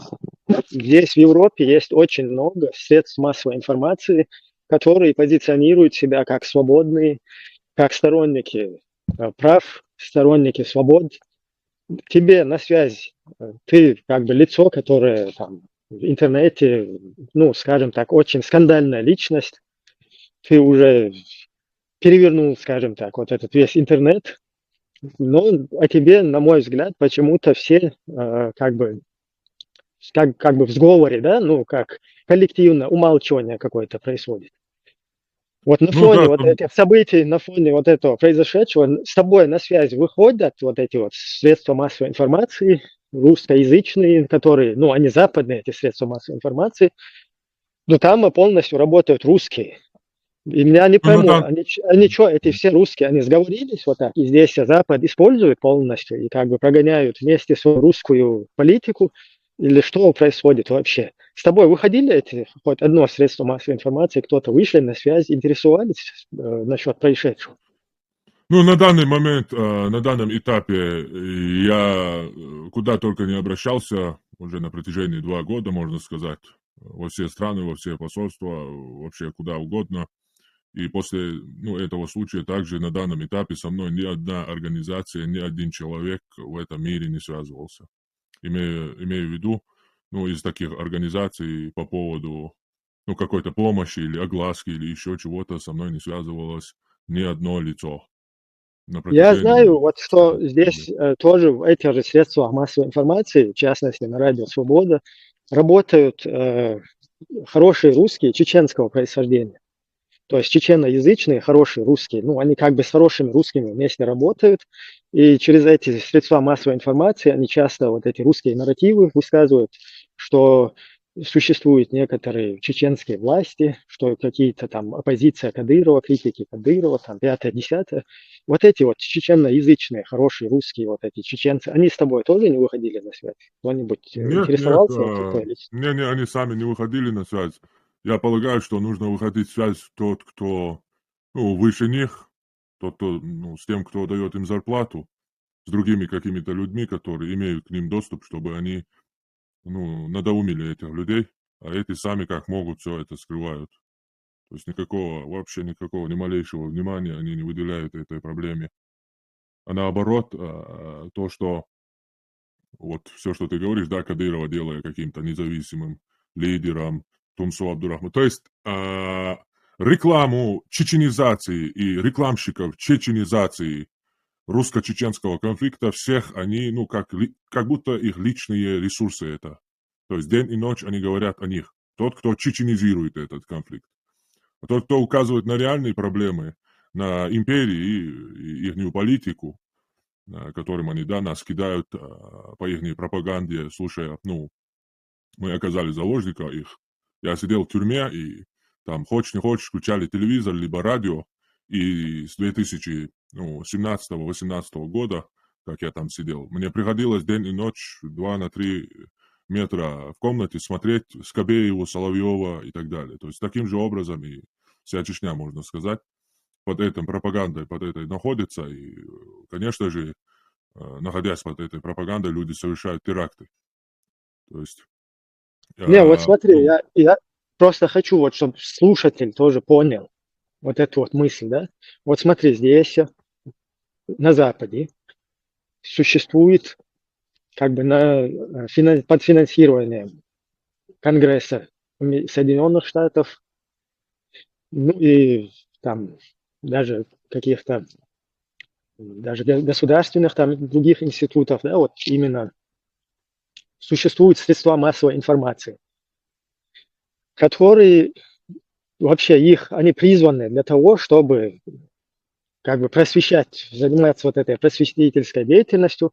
И есть, короче, вот регионы, места, где нарушаются права человека, вот, например, всякие, например, религиозные государства, например, да, где полностью ущемляются права людей, где существуют какие-то, ну, вот эти вот, скажем так, дикие законы, там, да, диктаторская вот эта вот система, ну, то же самое, туда входит и Российская Федерация, там, Северная Корея, и ряд, короче, ближневосточных стран.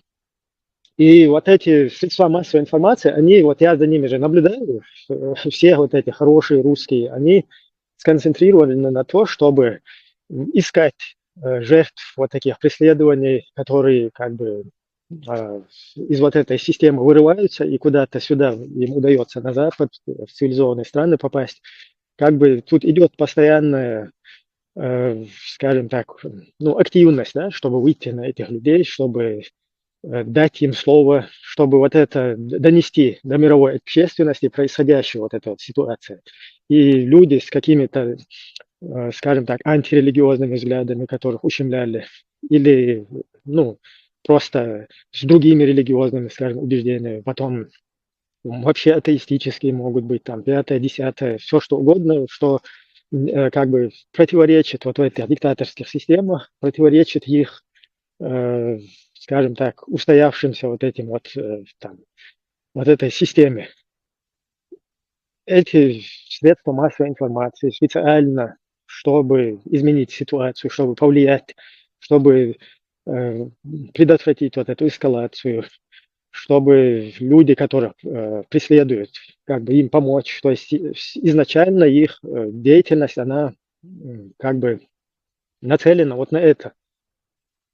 Сейчас в нашей ситуации, например, ты человек, которого там преследовали наши республики, вот эти оккупационные, как бы, ну, скажем так, администрация, потом включая какие-то местные вот эти религиозные деятели, то есть тебя выдавили именно из нашей республики вот за такие взгляды, да, там, за политические, за религиозные и так далее.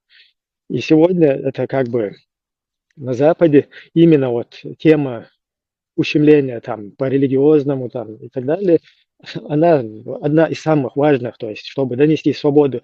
Из-за этого Шарли Эбдо, они специально делают карикатуры, то есть чтобы вот эта свобода слова, она везде, скажем так, ну, была как бы на высоте, да, там, несмотря на то, что это там ущемляет чувства там верующих, скажем так, или и так далее, там кому-то слишком это может даже навредить, но ради, короче, вот этих вот своих ценностей, да, свободы и так далее, это все равно на этих позициях все держится здесь, вот в этих европейских странах.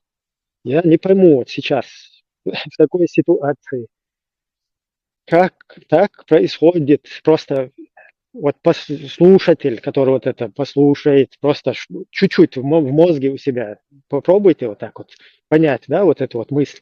Как так происходит, что все вот эти средства массовой информации, казалось бы, нацеленные наоборот, на поддержку против ущемления, против репрессий, ну, нацеленные на вот это, финансируемые ради этого, вот эта вот вся система, да, там, средств массовой информации, она вместо того, чтобы как бы активно искать контакты, выходить на вот таких людей, она активно занимается тем, что наоборот популяризирует ИГИЛ.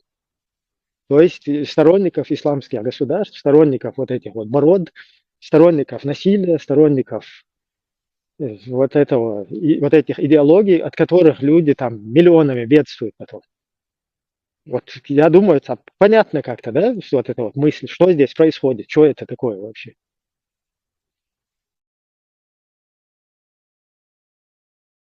Ну, не знаю, то ли строить конспирологию, то ли, как мне сказал украинский блогер Попик, не видят они других лиц, и как бы, а им нужны такие говорящие головы, чтобы вели пропаганду в интересах вот этих зарубежных стран. И плюс, типа, мы тоже от этого получим какие-то интересы, какую-то пользу, типа, взаимовыгодно, хотя нам это абсолютно невыгодно, это выгодно одному человеку, кто к ним идет, будь то Закаев, будь то Ламаев, будь то Тунсо Абдурахманов, это личная ихняя выгода.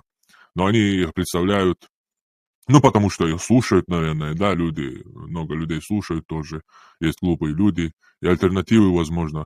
Ну, возможно, мы не настолько, скажем так, знамениты, чтобы они нас заметили или еще что-то. Не знаю даже, что сказать, но по любому поводу, кого угодно они там, хотя и рекламируют, снимают обзоры о каждом шорохе, да. Ну, как минимум, там есть специальные отделы, которые постоянно мониторят интернет. Я же тоже это понимаю. Я тоже контактировал с вот этим отделом, когда мы здесь занимались активной деятельностью, всякими демонстрациями, мероприятиями.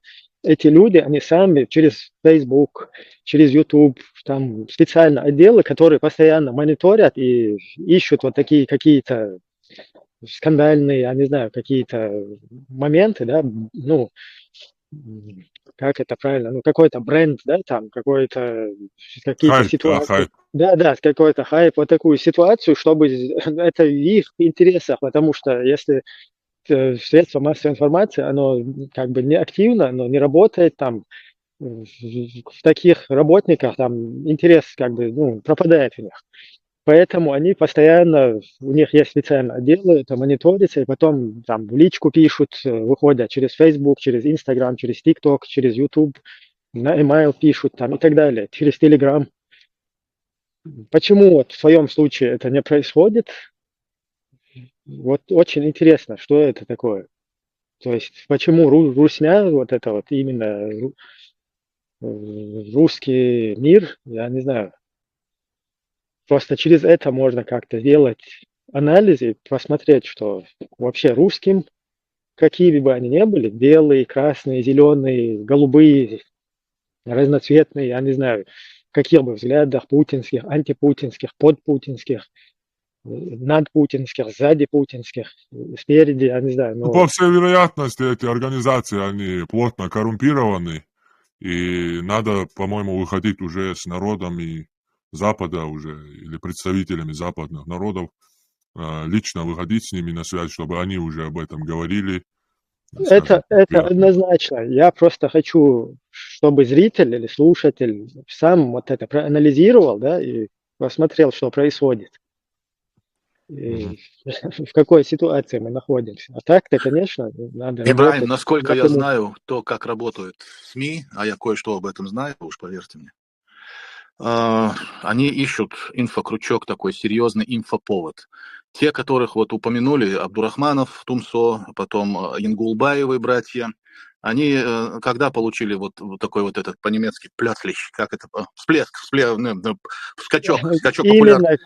Именно через вот этих. Они получили этот скачок популярности, когда непосредственно столкнулись с... То есть на них лично Кадыров или кто-то очень близкий к ним проявил интерес, вошел с ними в резонанс, в ссору, в спор, в ругань, в конфронтацию, как угодно называйте. Именно тогда они получили вот этот вот интерес. Тогда и СМИ стали обращать на них внимание. До этого, до тех пор, пока тот же Тумсо не вышел на Даудова, не поговорил с ним, он, особо не был так популярен, был так не особо никому не нужен. Плюс... Правильно сказал, пока Даудов не вышел с ним на связь.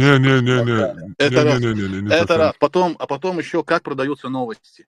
Давайте просто представим, если сегодня в каком-нибудь новостном блоке выпустят новость про то, как какой-нибудь ученый получил Нобелевскую премию за достижение в квантовой физике, или как какой-нибудь Абдулак отрезал горло очередному французу за что-то там, что ему показалось, его оскорбило. Как вы думаете, какую новость посмотрит больше? Мир будет смаковать именно вторую новость, а первая, пройдет там. Разница будет огромная, просто огромная в просмотрах. К сожалению, продаются плохие новости. Люди любят смотреть на этот ужас, жуть.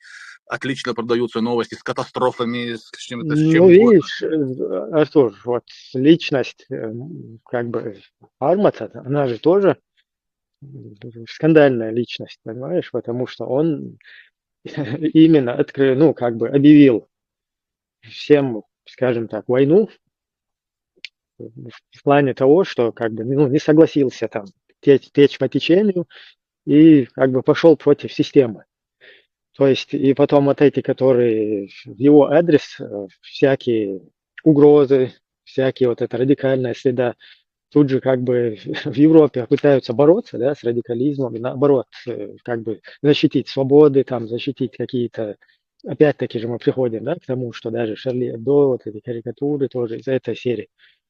Но тут почему-то вот такой вот скандальный персонаж, который не в интересах русских, как мы видим, да, потому что 1500 мечетей в Чеченской Республике понастроили, в Европе нужны будулаки, в Европе нужны бородатые безусые люди, а те, кто против вот этого бородатости и безусости, они русским почему-то не нужны, оказывается. Это что такое? То есть русским что, не нужны, что ли, нормальные, вменяемые люди? Они же критикуют бородатых, абдулаков, которые голову отрубают.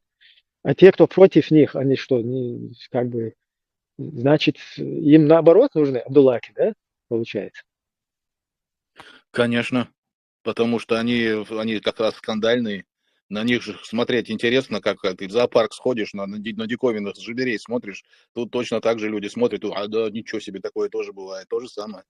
Смотри, если, например, чеченские абдулаки, они, потенциально такую ситуацию представим, какие-то сделали угрозы какому-то очередному поте. И тот обратился, там, какие-то органы. На этого человека сразу же выйдут сотни средств массовой информации и будут об этом деле говорить, что вот чеченские будулаки...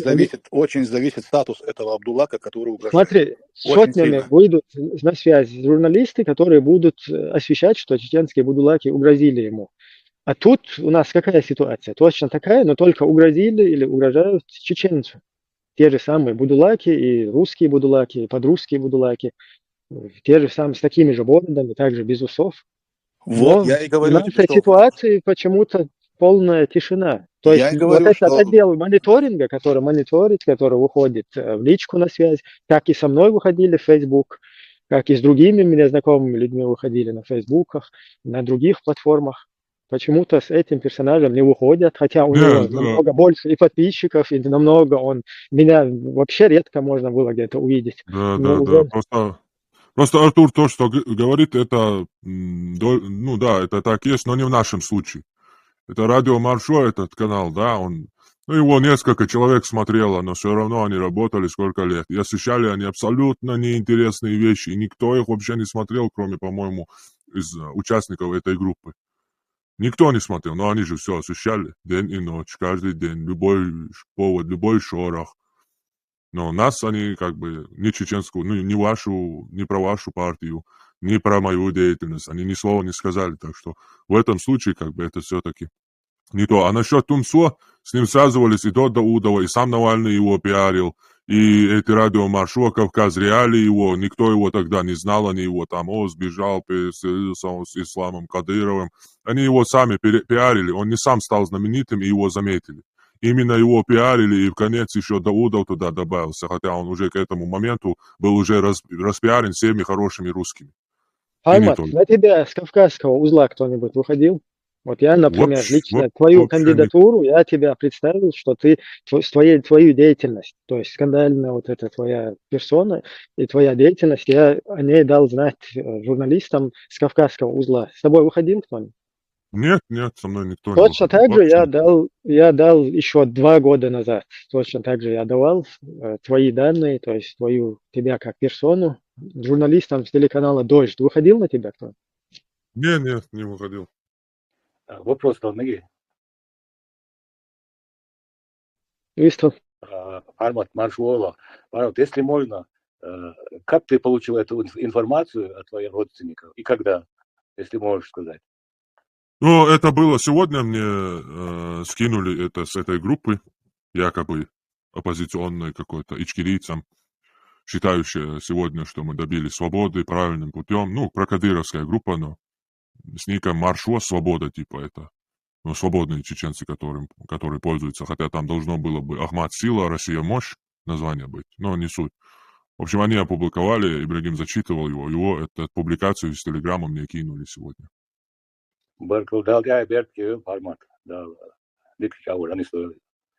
Дересу. Маша Ола.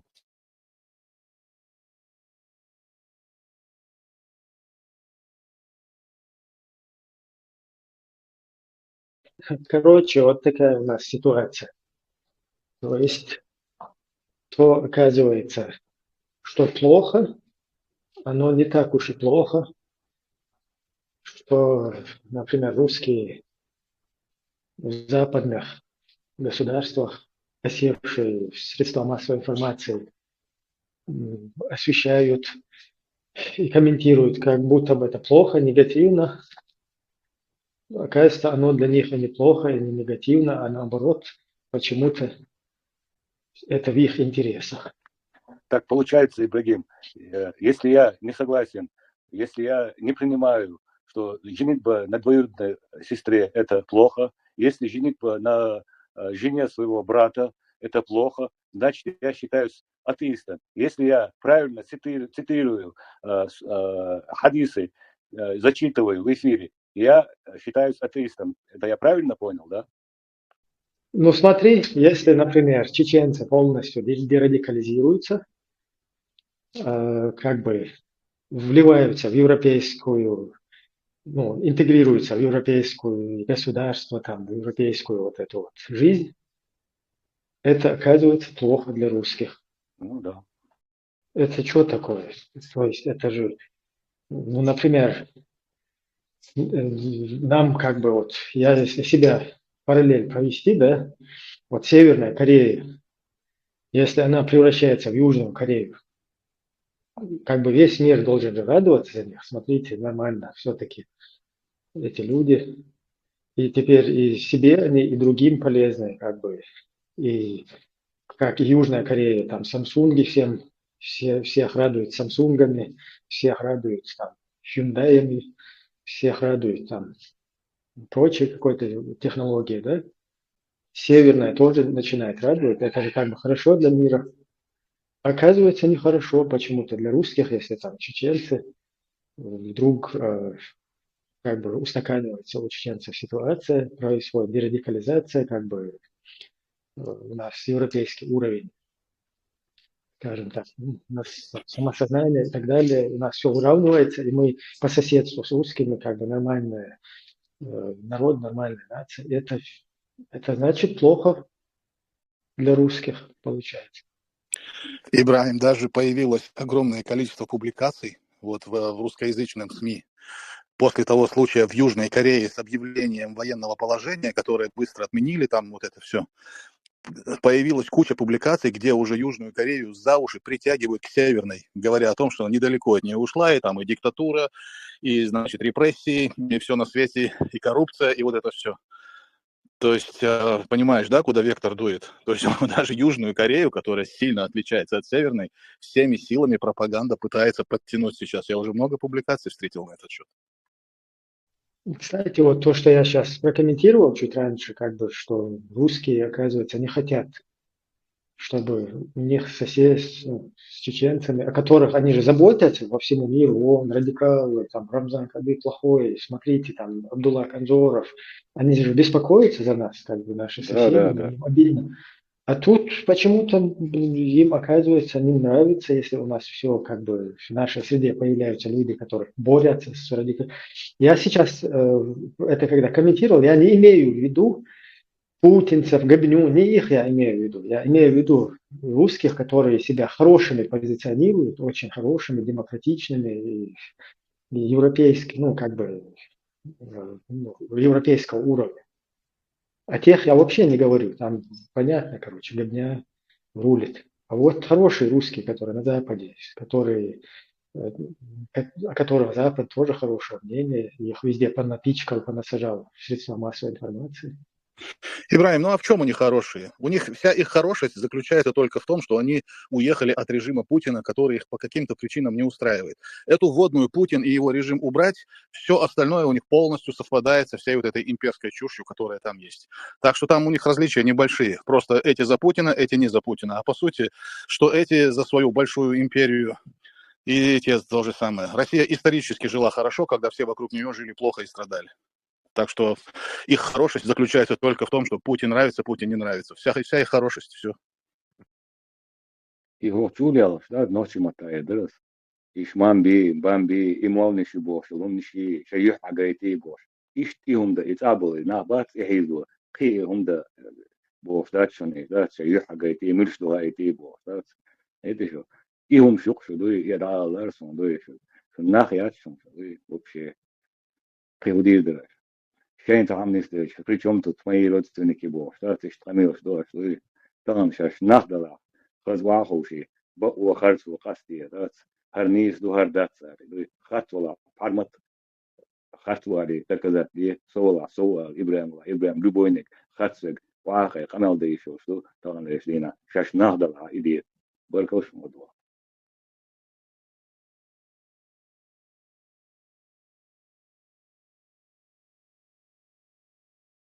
وين غدا هذا واتسون ابراهيم نوختيهم دغيت وشو تقوي غدني انت سنتي هو هذا واتس ايه شو طبعا ايش تعال شو والله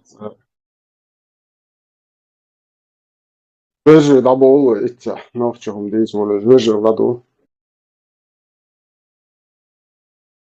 Ne reis oluşun aşliğı başlık. Çok faydayan duşun. Allah reis oluyorsun. Allah'ın şu duhu diyorsun. Şokola da sonra vaydu. Самый чё, парматин, Allah рейсую. Bunun rezo işte bu. Tundun da kay paşvatsı. O kadar tesalo şu virişten dual böyle koş. Dalı arşedin telat buya hakarçı. خد خانيل مقردو информационный агентство Ибрагим, да, там где хинца шоусу дуется рудо. خد خانيل مقردو ногти. Пармат, публикация есть, человек добавить аж от Facebook. Да. Надо посмотреть, что это такое. Как это так? Где средства массовой информации? Это что, все западные СМИ работают на исламское государство и Рамзана Кадырова, что ли? Это что, личные средства массовой информации ИГ и Кадырки? Подожди, тут еще один вопрос. Тут я видел, как все вот эти дети судьи, Тумсу, Хасан публиковали, как в оккупированной Чечне родственников, короче, кого-то призывают, кого-то там насилуют, заставляют отрекаться. Меджадушу, Хасан, Тумсу, Чечне, вот видишь, родственников привлекают за инакомыслие. Вот, давайте ваш выход.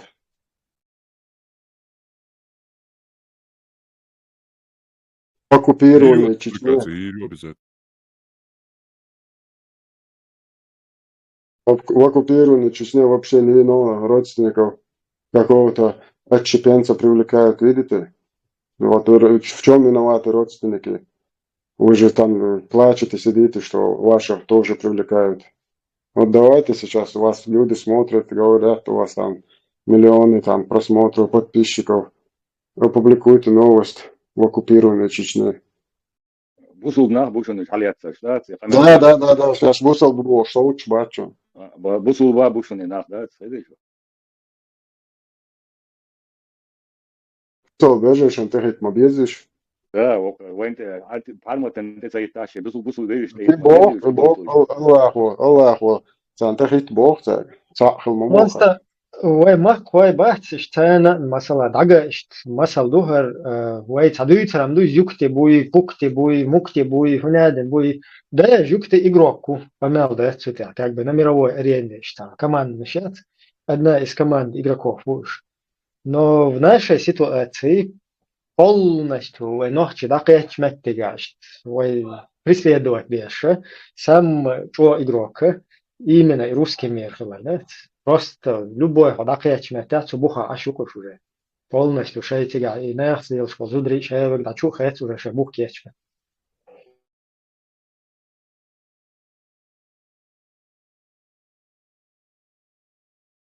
Так что ауш и духовый так. Ну, уже толстый материал, кячуашер будешь? Ассаламу алейкум ورحمة وبركاته. Сегодня в оккупированной Чечне вообще не виноватых ни в чем родственников какого-то отщепенца Кадырова заставили отречься. Он один был. Ждите, молодец, хайренец. Цадиет. Я сам не с собой. Der Milașnin Turbici dicen do și busul găjde și dai în canal de ce dicen megărdu.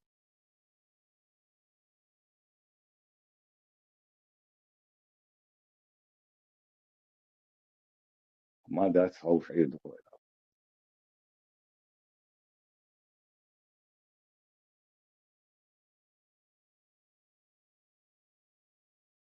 سمع بويخم هو مش تسنع مو بس عند أخي تبيز الله شو يقولون شو يقول سبوه По регламенту там да чахила вехер, а ерзе вехер, да круглосуточный, да вон оптик, да диха улш, да это. Бел гешлер от киемантя, чуек забыл чена, чурчена, бел собурлыл еще раз. Я уже что да, она и там был, да, он собрал. ديت تيم قي الله كتخون كدريها شو دي عدو الله كده وكده بيحكي ما شو المسؤول